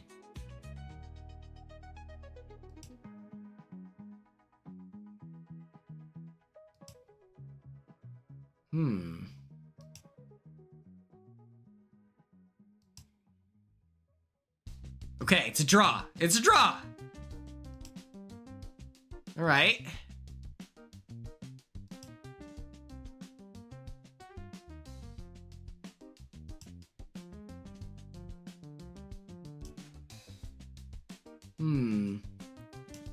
All right. Okay.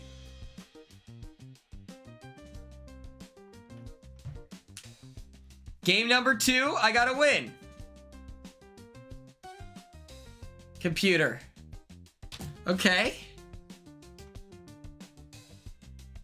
Tom, my computer's the same way, or my internet's the same way.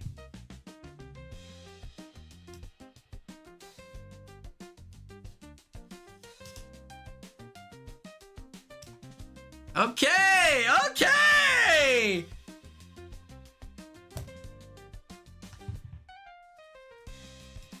Two out of three.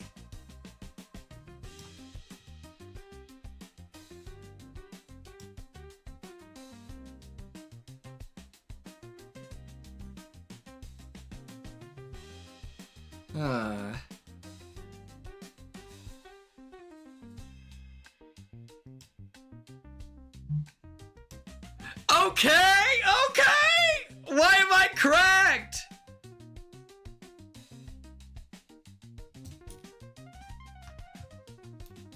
Three wins, 1 tie, going into the 5th round, okay.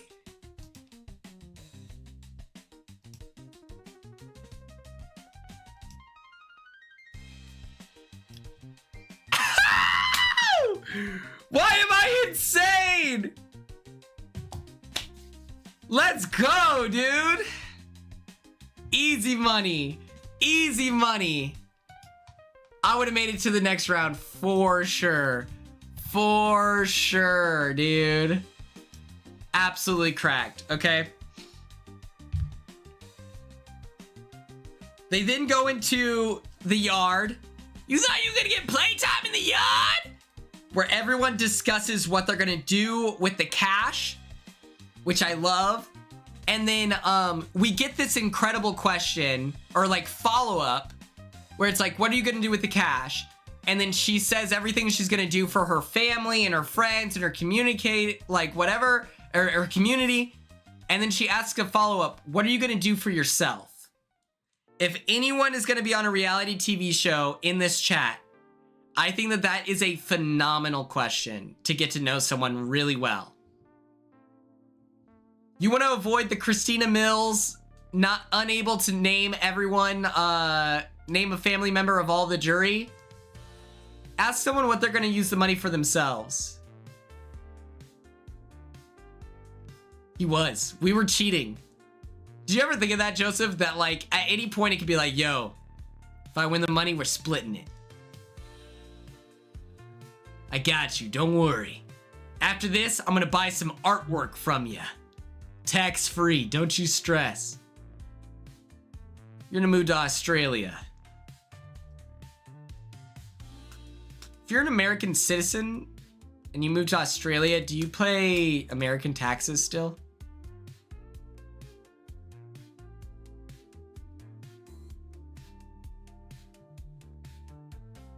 Nicole and James made that deal. Yeah, it's definitely super illegal. Oh, yeah, Tucker, well, yeah, Tucker's rich. So he would have been like, I don't need the money. If I had won, I was talking about this yesterday with Morgan and Turner. If I had won, dude, I would have been bankrolling a cabin, like, ski trip for our cast. I would have been, we would have had trips to, like, Universal Studios on me. Yeah, you can't share it, obviously, but... Oh my god, we would be eating good.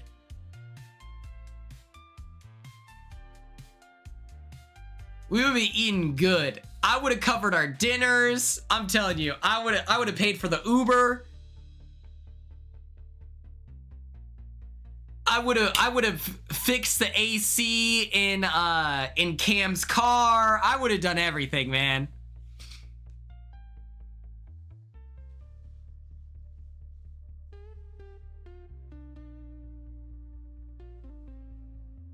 If I had won, come on.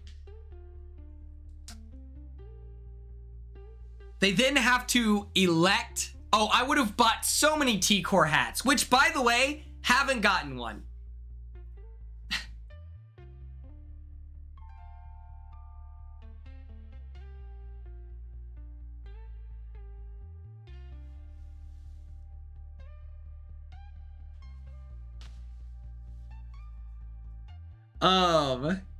You then have to elect a monitor. And one of my favorite moments is Bald 98. She was gonna give you that pickle. You're never seeing that pickle again. Did they send it to her? She didn't do an unboxing video. She was one of the few. Even though I would have loved to see her unboxing video. She's such a good influencer.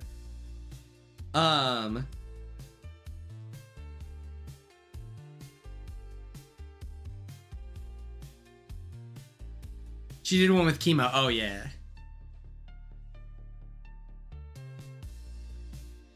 Dang. You're never seeing that pickle, Joseph. That's on Jabari's, like, seat right now. In his car. He's driving to work every day with that pickle. Okay, so they have to elect a monitor.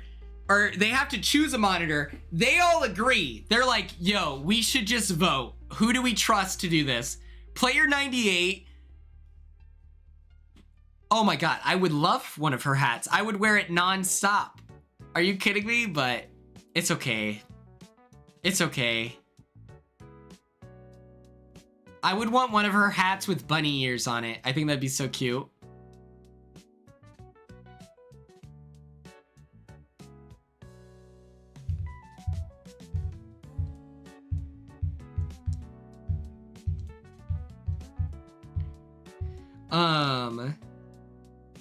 Bald 98 is begging and he's getting defensive. He's like, we should just do rock, paper, scissors. No one even wants to vote a leader. We all sit there and go, yeah, we want to vote a leader. And he's like, no, guys, this isn't fair. We should just do rock, paper, scissors. And it's like, sorry, buddy. I think unfortunately for you, we're just gonna go ahead and vote everyone else. 410, 327, and 230. They are given the yellow patch. Big time responsibility. They give out special beds. And it ends up just being an actually special bed. I was so convinced something bad was gonna happen, but instead it was just like a swing and a miss. But they didn't really it was like a misdirection, but they didn't really spend much time on it, unfortunately. So I feel like it didn't really set up the idea of sometimes it's a good thing that you're voting and sometimes it's a bad thing that you're using your power for. They're given a beautiful breakfast where we are given a character moment, an evergreen from Trinity, where he reveals that he would love to use his money, the $4.56 million, on orange juice. He loves orange juice. Phenomenal character building.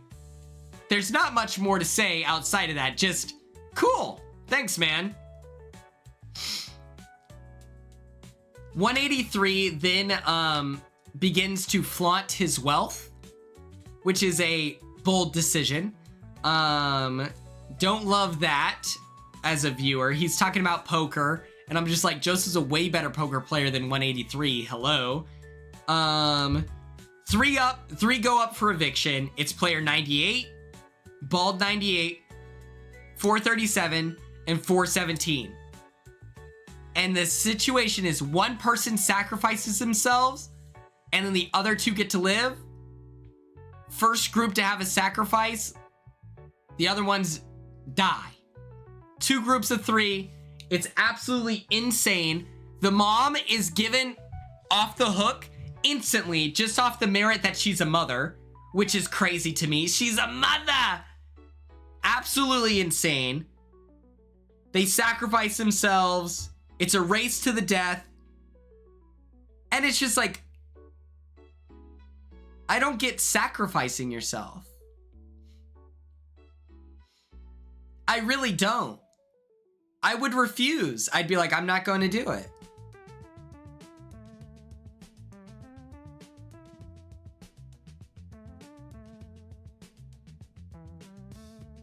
"100% Cassie, it pisses me off when people posture as if their cause is better than anyone else's. We are all under a microscope right now, you know? It's so expensive to live. It's like, it's impossible. And so I hated the guilt tripping, you know? And I wish that we got a diary room where they were like owning their shit, where they're like, yeah, I'm writing this till the wheels fall off. I'm gonna make everyone feel bad because I have a kid. Hello. But no, it was just genuine, like, you should sacrifice yourself for me because I'm a parent. Just very interesting to me.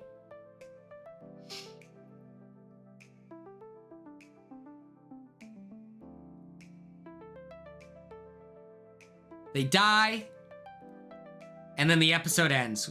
Dun dun dun. Going into episode 6, the monitors are able to pick who they like pick someone. They choose player 409, and that player 409 gets to choose someone to kill.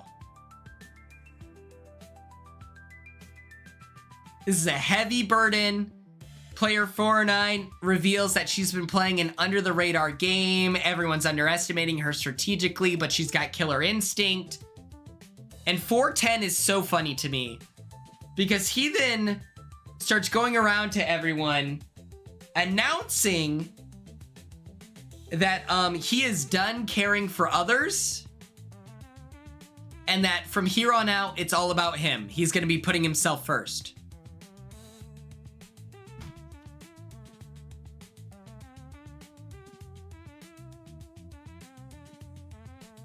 And I'm sorry, that's incredible. Why? And it's not like in a like as a solidified bond type of way where he's like, hey, from here on out, it's me and you. I don't care about anyone else. We have to step on everyone else. It's me and you. He is just letting everyone know it is me, myself, and I will stab you in the back. That's crazy. I don't understand it. It makes zero sense. And so when he gets killed, it is so funny because it's just like, brother, they even have a cop-out where then they reveal what he said to everyone and they all collectively go, oh yeah, that makes sense. Fair enough. Absolutely devastating. They then do Chutes and Ladders. This is, I'm gonna say it, one of the best looking sets in reality TV this year. This is so awesome. I think it looked great. I'm sure Big Brother is gonna rip this off next year. I'm so confident. It looked so good. They do this like team selection and they go through, they pick everyone. It's a whole thing. Player 346 is excluded and gets to replace someone. He replaces Trinity, and then we don't know what's gonna happen to Trinity. They go into this set. It looks gorgeous. Gigantic, it's sprawling, it looks kind of dangerous with the ladder. Like, it is just a super cool set. It looked awesome. Hats off to them. The first 6 teams to get through that finish line qualify, everyone else dies. And how this works is you and your partner, you go up the board, hopefully you go up ladders. You don't want to go down a chute because one of the slides leads to your death, the other one leads to your safety. You have no idea which one is which, and that therefore creates stakes, right? The yellow team, they choose the pink team, and 183 takes it so personally and becomes this like obnoxious, like for the rest of the game, he is unbelievably annoying. He really rubbed me the wrong way. He reacted so poorly. And I'm just like, dude, you're a poker player. Put on a poker face, literally. Just be like, hey, I understand. Everyone has tough decisions to make in this game. I get it. I'd prefer if it wasn't me. He tried to negotiate. It didn't work.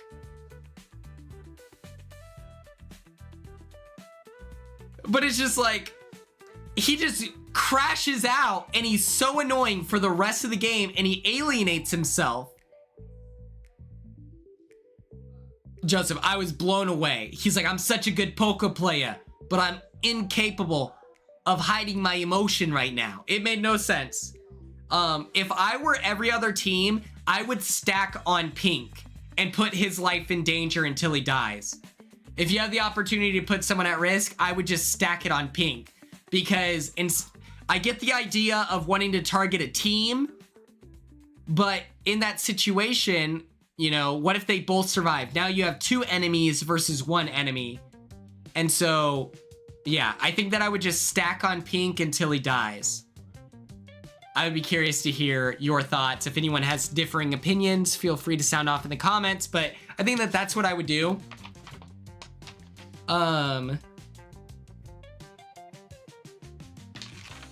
Slowly but surely, people are like working up and then they go back down. It's a whole thing. Also, by the way, I would absolutely try to fake out my partner going down the slide. I'd be like, okay, we do this together. And they're like, let's do it. I'm like, 1, 2, 3. I throw myself and catch and pull myself back out. There is no way I am putting my life at risk. A 50-50 chance that you die? No shot. I would fake them out. If your partner dies, then you slide down the slide, you live. If your partner lives, then you live, and then you apologize.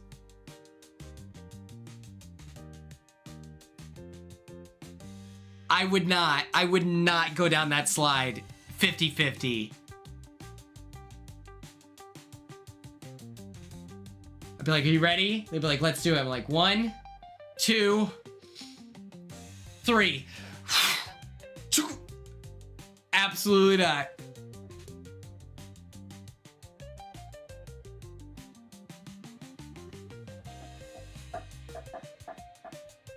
And that to me just feels like the most obvious option. To the point where I'm curious if production said that's not allowed.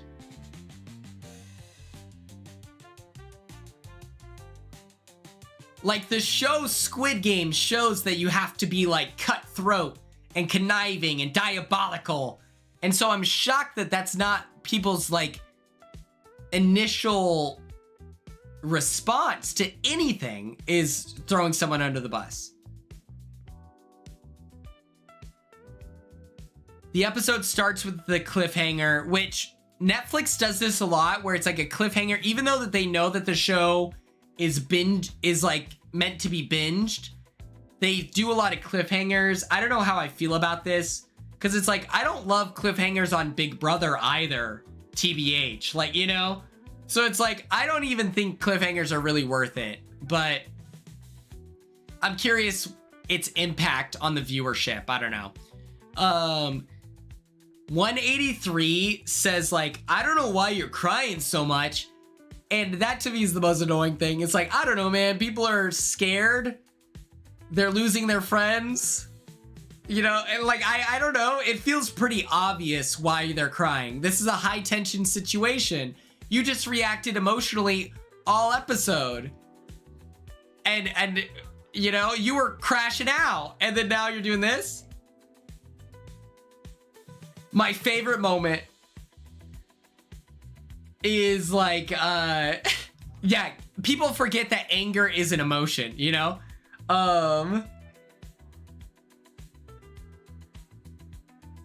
Cliffhangers work on Terranoia. That's so real.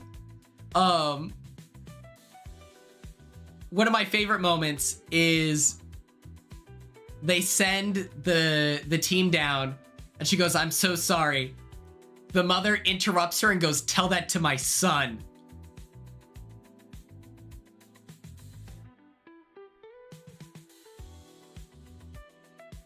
Incredible. No notes. That's insane. Oh my God. You're crazy. You are insane. Tell that to my son. I would say, I don't care about your ugly ass kid. Apparently she apologized a million times over and she regrets it, like whatever. In that moment, I was like, oh my God, that is juicy. That is so juicy.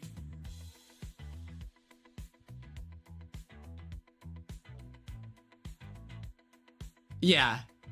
I brought it up to Eric and he was like, yeah, she regrets that. I was like, oh, okay. She apologized in the next episode as well.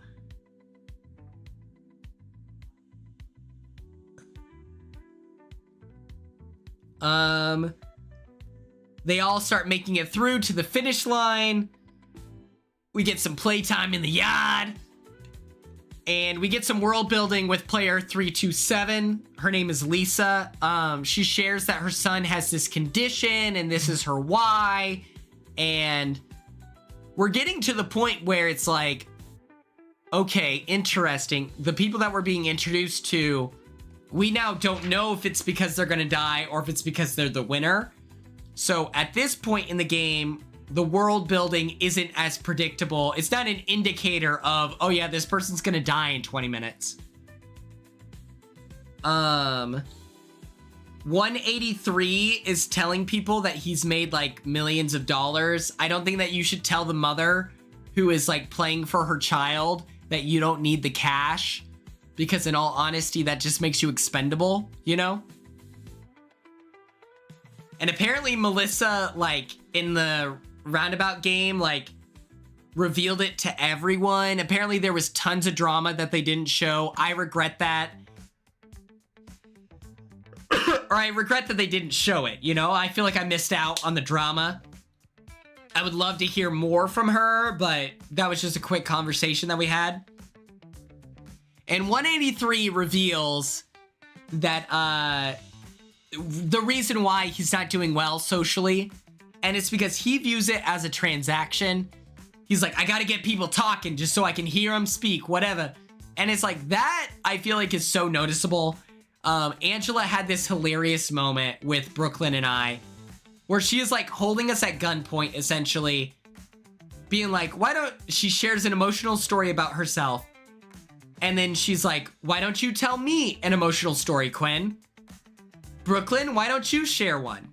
And it's like, when it is so clearly transactional, it doesn't work, you know? For these stories to hold weight and things like that, it needs to come up organically. You need to ask questions and get people to start talking about themselves.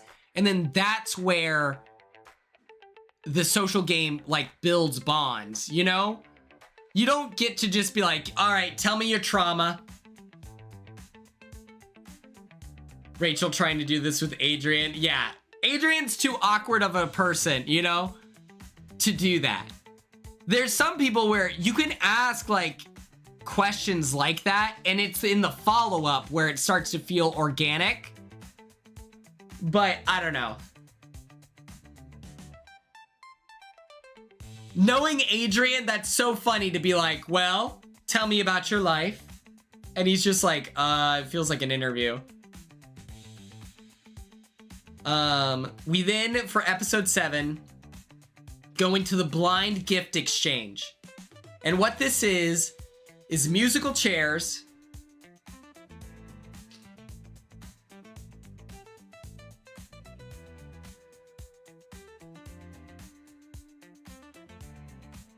And then they stop, they pick someone, and then you give them the gift. That person then takes off their blindfolds and they have to decide, oh shit, who gave me this gift? If I'm wrong, I die. If I'm correct, that person dies. Trinity is also revealed to be alive, which is very funny. They're like, oh, hey, man. Like, it just feels like so, like, non-eventful when they see that he's alive. My suggestion here is to look at people's faces. What you want to do is see whose faces are red from the blindfolds. You know, if you've had that blindfold tied for long enough, it's gonna have red marks on their face. That's what I would look for. That's the only indication I can figure.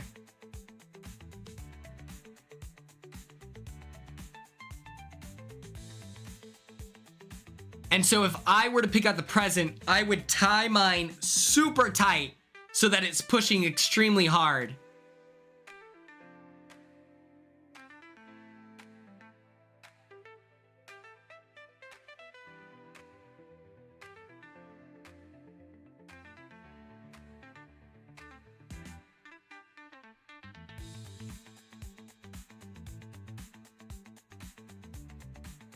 And the last thing I'll say about this is that we do lose our queen, Melissa.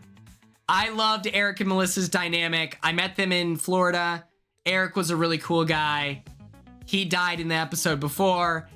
This episode, you know, you're hoping that Melissa manages to make it further. And unfortunately, she's given the gift and she dies. I wish there needs to be a way. Cassie, thank you so much for tuning in. I appreciate you, and I hope that you have a great rest of your night. Thank you so much for chatting.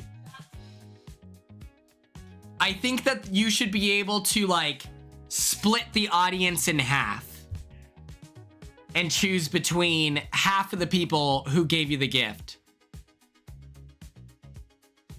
Because it feels too difficult, I think, if you're given the gift to be able to pick it. You know what I mean? It feels too difficult.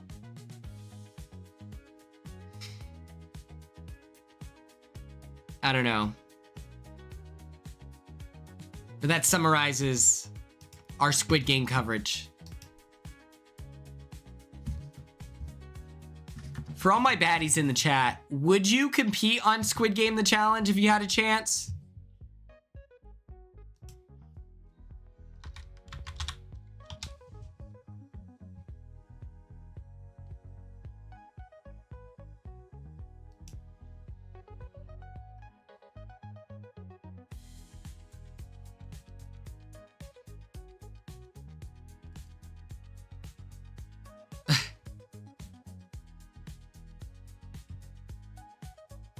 See, I was Big Brother or bust. I'm like, if they had offered me Survivor, it would have been pretty difficult for me to be like, you know what? All right, let's do it. You know? All right, we're gonna play some Fortnite for the last 30 minutes here. Feel free to send your thoughts on all things Survivor finale. Did you like Savannah as a winner? And then feel free to send in your thoughts on Survivor or Squid Game. I would do Squid Game if I like if I were Sandra, I would do Squid Game if I were Sandra. If I had been on, like, you know, after I win Big Brother All-Stars, you know? I loved Sophie so much. I'm gonna send her a message and just be like, hey, it was a pleasure watching you. She did such a good job. Savannah is a great winner. I wish that Survivor 50 hadn't spoiled it.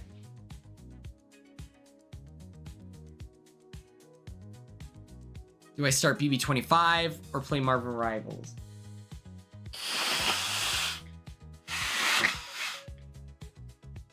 I would say Marvel Rivals.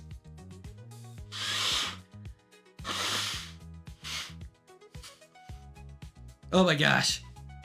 Don't look at me. I'm so congested. Oh my God.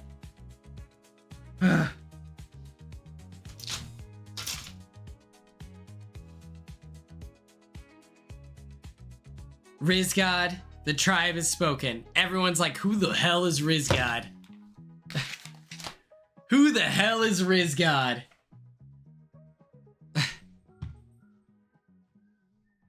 Okay. Oh, we had it right. What is this? Winterfest 86?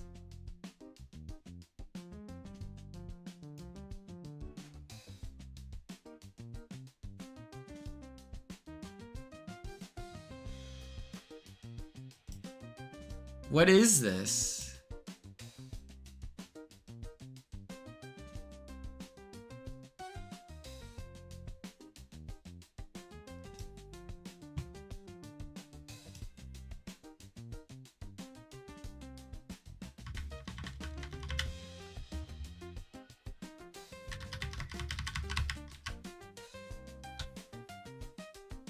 Cool. Oh, Haley, I'm sorry. I'm sorry, baby. Oh, I didn't even know this. Cool.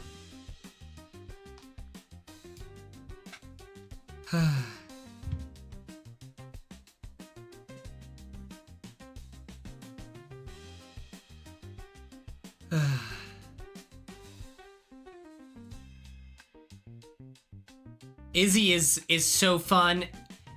It's like devastating. Like, imagine Ella as active of a player as like Morgan, but with an edit of AJ, you know, from Big Brother Canada. Haley, I'm so sorry.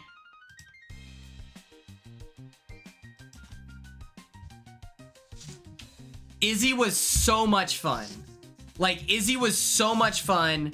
She was super active. She loved the game of Big Brother and was playing super hard. This wedding's kicking your ass. I'm sending you kisses through the camera, my girl. You hear that, everyone? Do not get married in a church. It will not look good.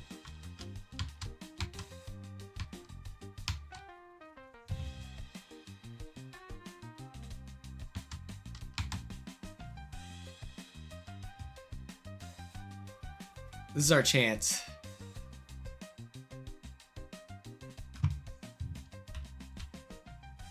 This is our chance.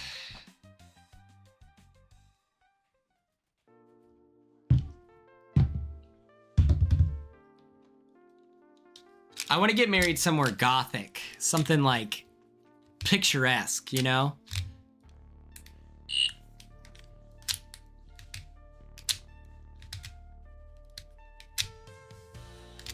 My suit's gonna be so fire. All my groomsmen are gonna look so good. Mandatory.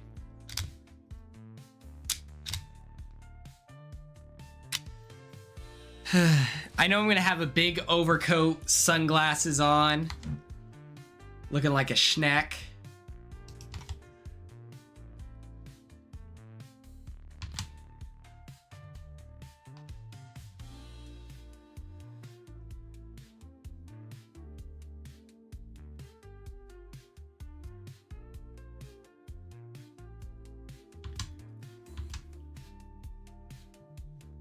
Yeah, I wanted it to look a little demonic, you know? Sick nasty, yeah. I'm gonna look tough. Me and my boys are gonna wake up early. We're gonna carpool together to the wedding. It'll be awesome. My friend Jace, his brother's wedding was outside, and that was really cool because they're from Hawaii and everything. That was pretty cool.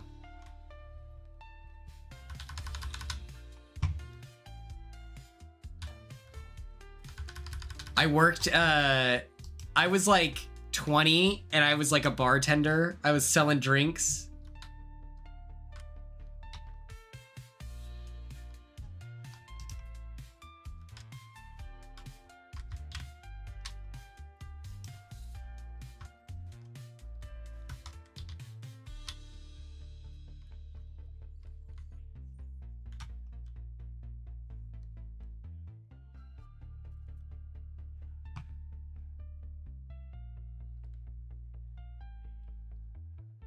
Ooh, born on Halloween? That's cool.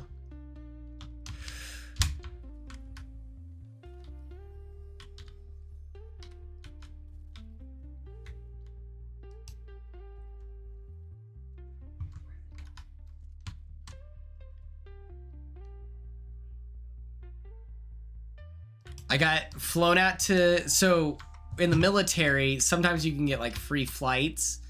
So since I was a dependent, I got a free flight, and then I had a free stay in Hawaii because my friend lives there. Okay, here we go.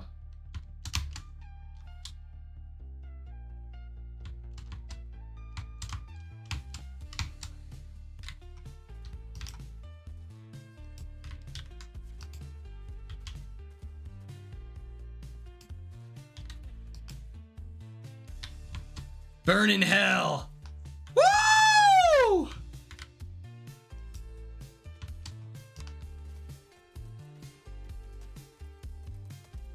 Woo, baby! Come on, God! I'm Batman! As in October, baby, I had pretty spooky Halloween themed birthdays, obviously. Of course.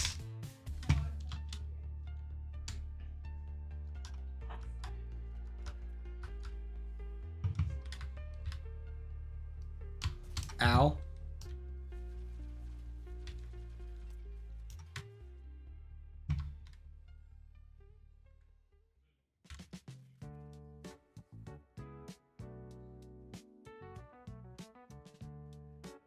June. June. My sweet June, baby. My sweet June. My muse. I say that all the time.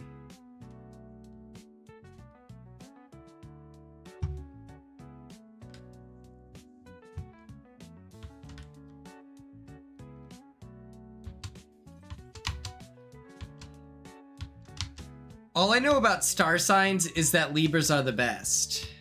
That is all I know, legitimately.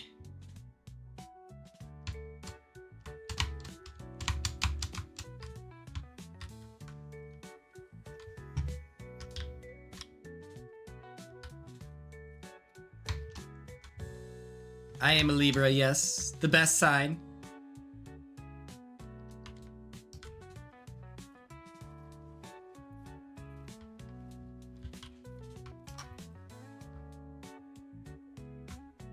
Oh, we're compatible. Nice. I had no idea. Makes sense. That the stars, moon, and sun would all agree. Makes sense to me. It adds up.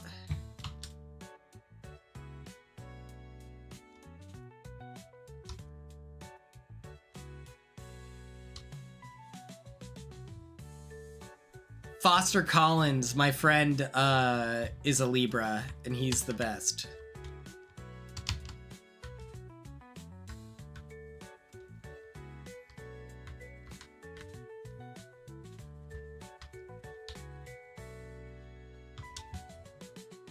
All right, we've got 2 kills. 47 people remain. My friend Leo is a Libra, and then Libra from Big Brother 10 is a Leo.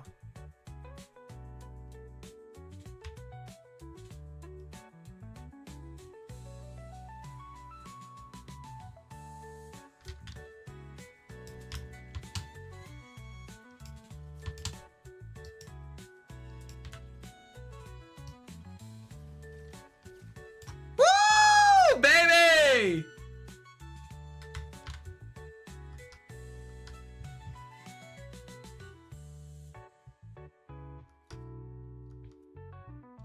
Aren't there a lot of Sagittarius winners of Big Brother or something?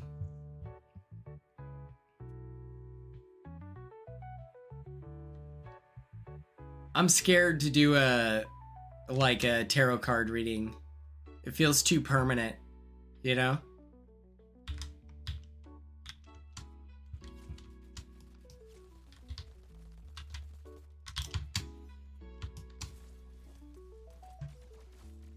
Oh my god.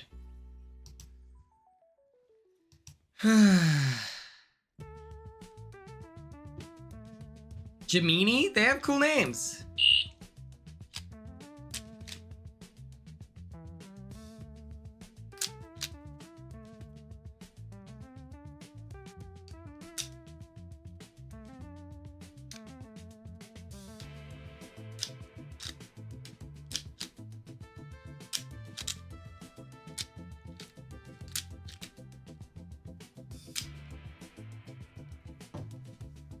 Hand reading is scary too. Palm reading.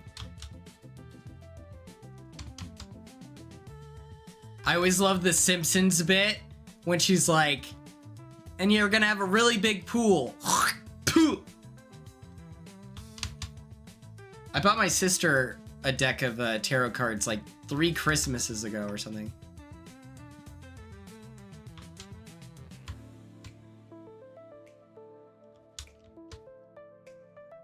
The only Libra winner is Rachel. I thought it was Jordan, but it was actually Rachel.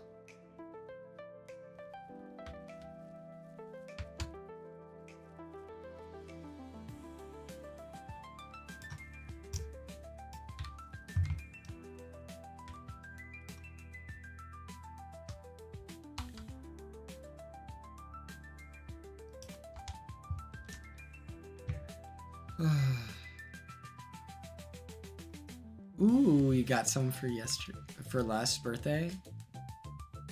I was literally, it's a good thing that you said that, because I was literally thinking, I was like, oh, maybe I'll buy some cards for Christmas, perhaps.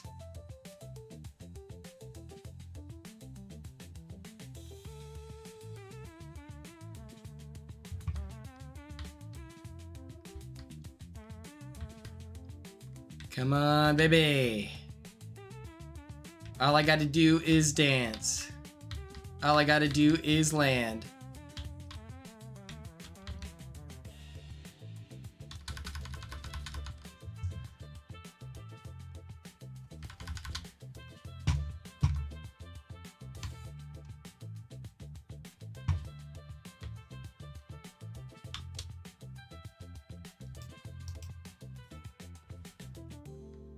Let's do this thing.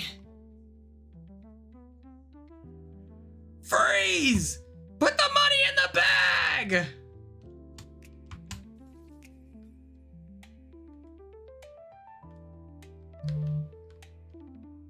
I do want to show you all your Christmas gifts. Yesterday, I was so close to doing it.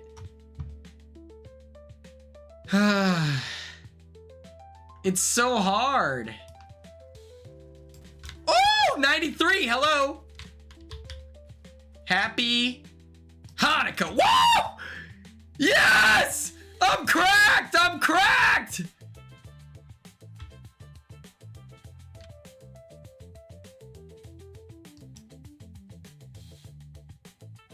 "11 days. I can't do this. I'm dying. I'm dying."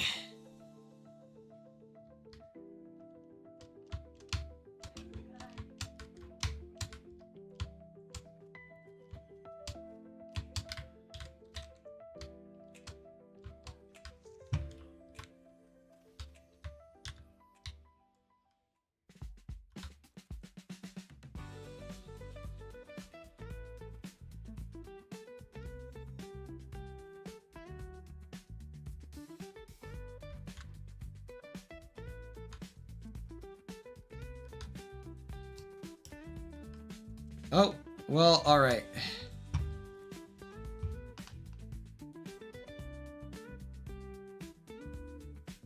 Aries, ooh. I feel like Aries is a cool sign to be. No?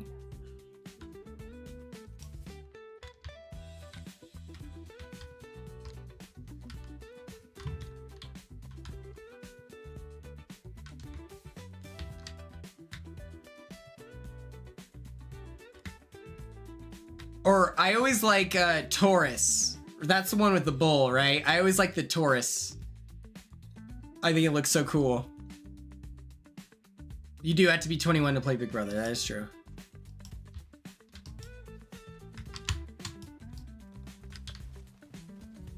Woo! Come on, God! I'm untouchable!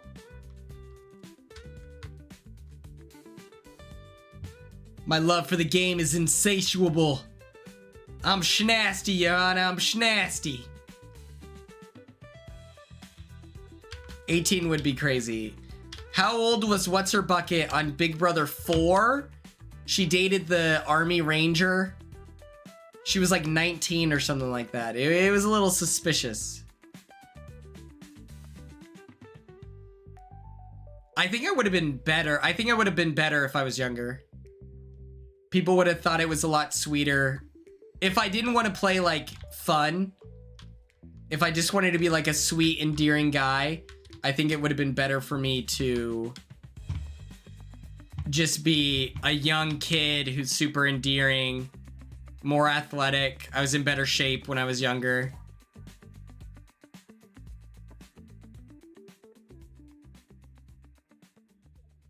Have any dentists gone on Survivor? It would drive me nuts. I need to be able to brush. I love brushing my teeth. It's one of my favorite things to do. I would be dying.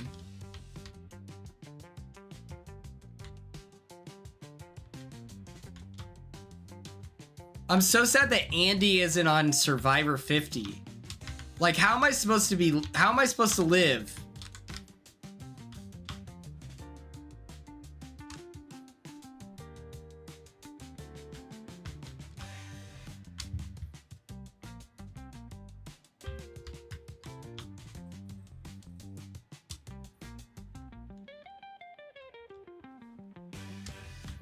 Big Brother 50 is going to be crazy when they bring Janelle back for the 90th time.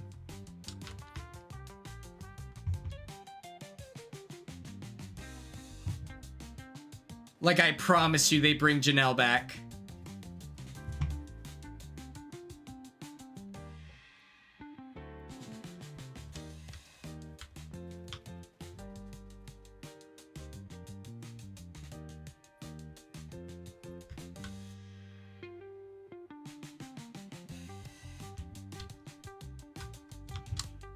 Rizzo replaced him.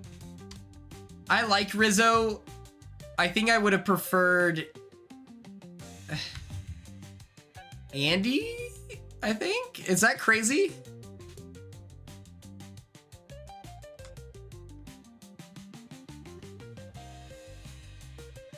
There's nothing gross about having sensitive skin. Capricorn, that's what it is.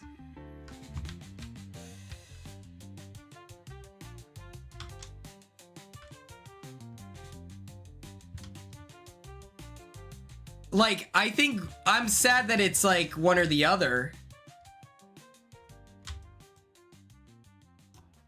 Oh, ow, ow.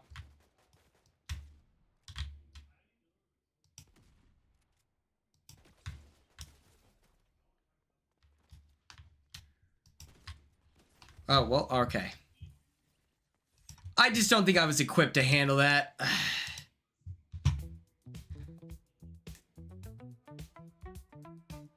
Interesting. Drew Basile? Yeah, I'd love to see Drew on like a...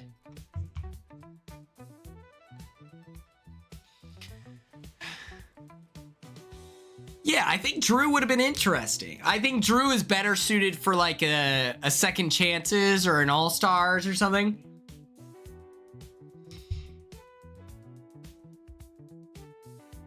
I want to be an all-star so bad. I'll sell my soul to CBS to be an all-star, a Big Brother all-star.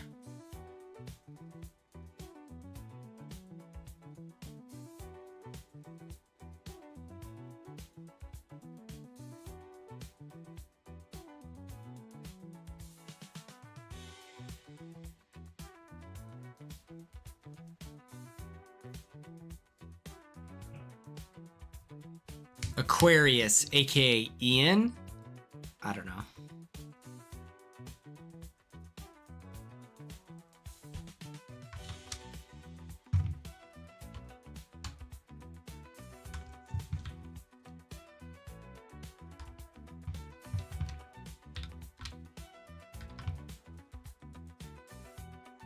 Ugh. Ian is Pisces? Okay.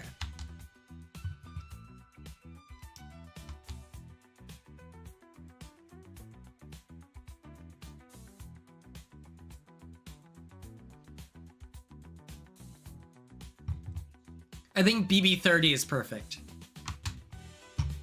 I think you do New Era All-Stars.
This skin is ass. I agree. It's on random. It's on random. Hello, Bella. How are you?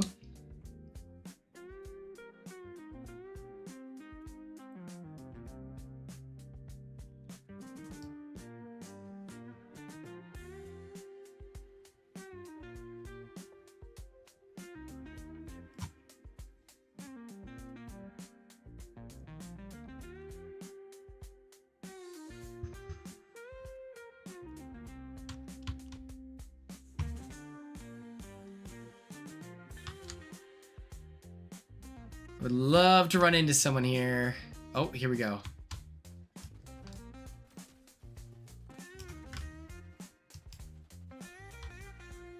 Oh.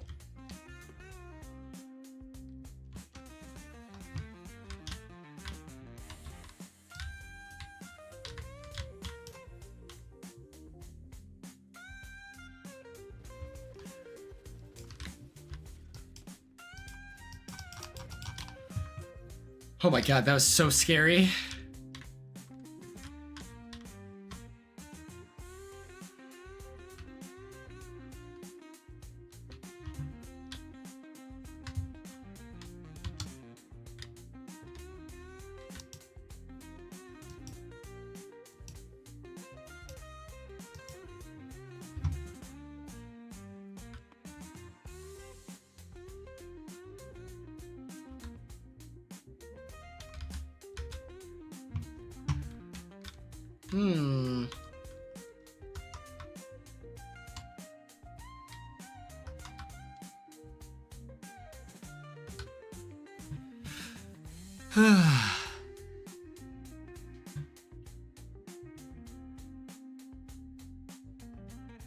Writing you 4-page love letters and making fire ass TikToks. Oh, stop! I need to write you a love letter.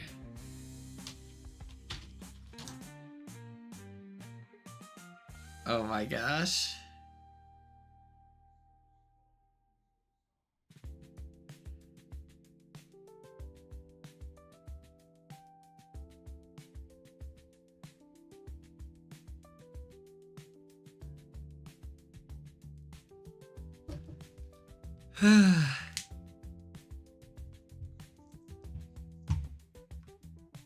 I love the idea of winning HOH.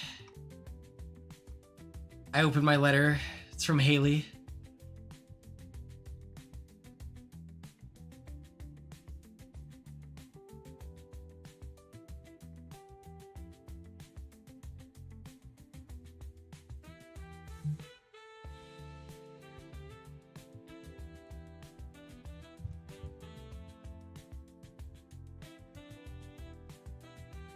I think, oh my god, how did you make it black and white, Christine? What the heck?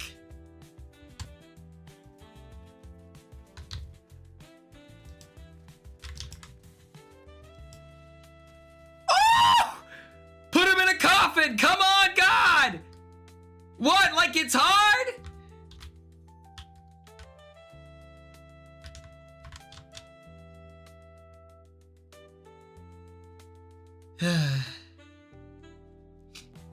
I'll read it. Dearest Haley. You have to, Haley, you have to announce that you're pregnant. I'm begging you.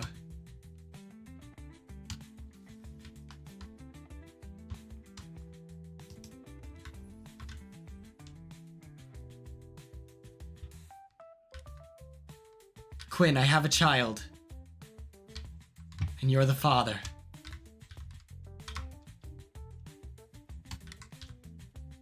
We're so excited for you to return home.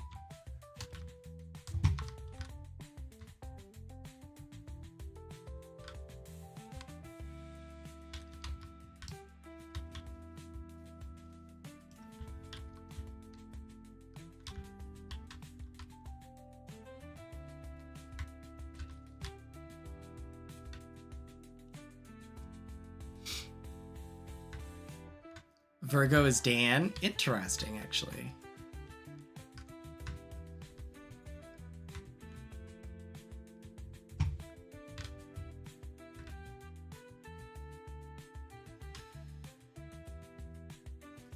Oh!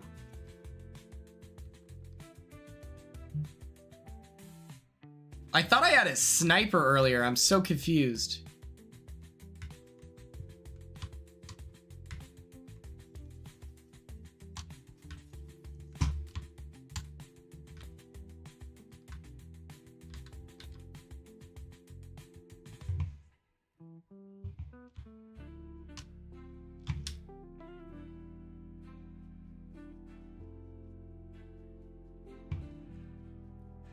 I'm so curious. Sagittarius moon, Taurus rising. Interesting.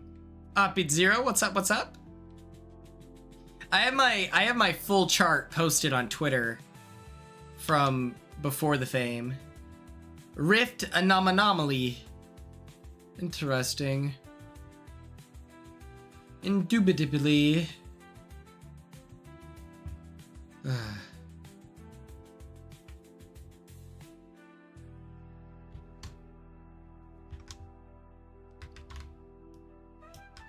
Oh my god.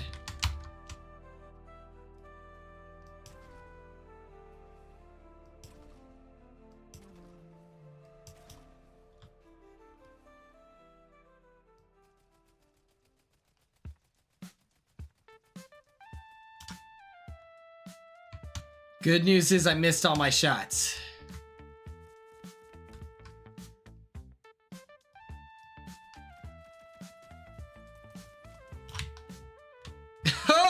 Okay, easy money, easy freaking money.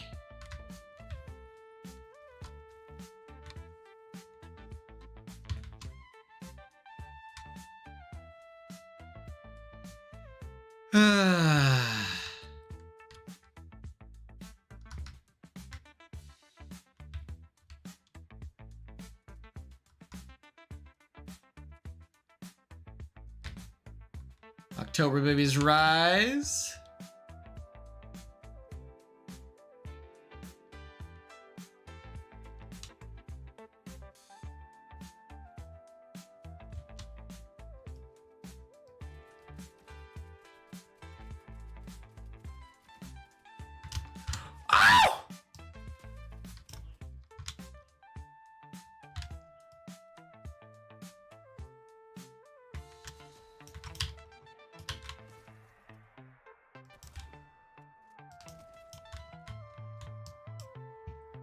Oh my god.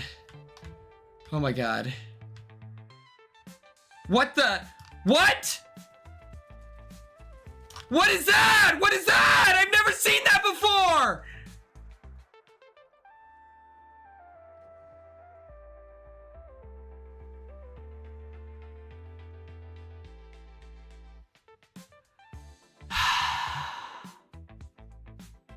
I do let it get to my head. It should. It should, Hello, Bella. You would win. This is devastating. This is devastating. What the hell?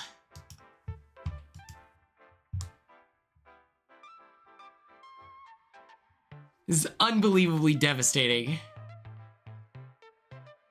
Oh, I have no idea what that TikTok was. I'm not gonna lie to you.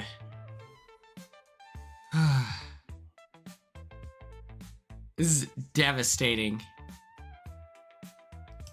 Okay, baddies.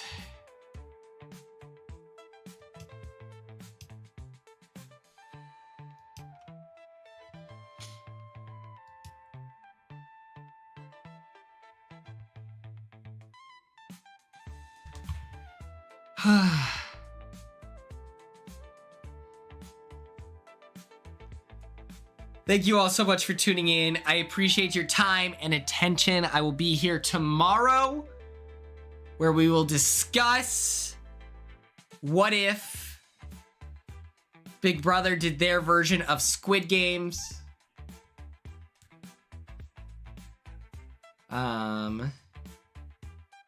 Until then, I hope everyone has a great rest of their night.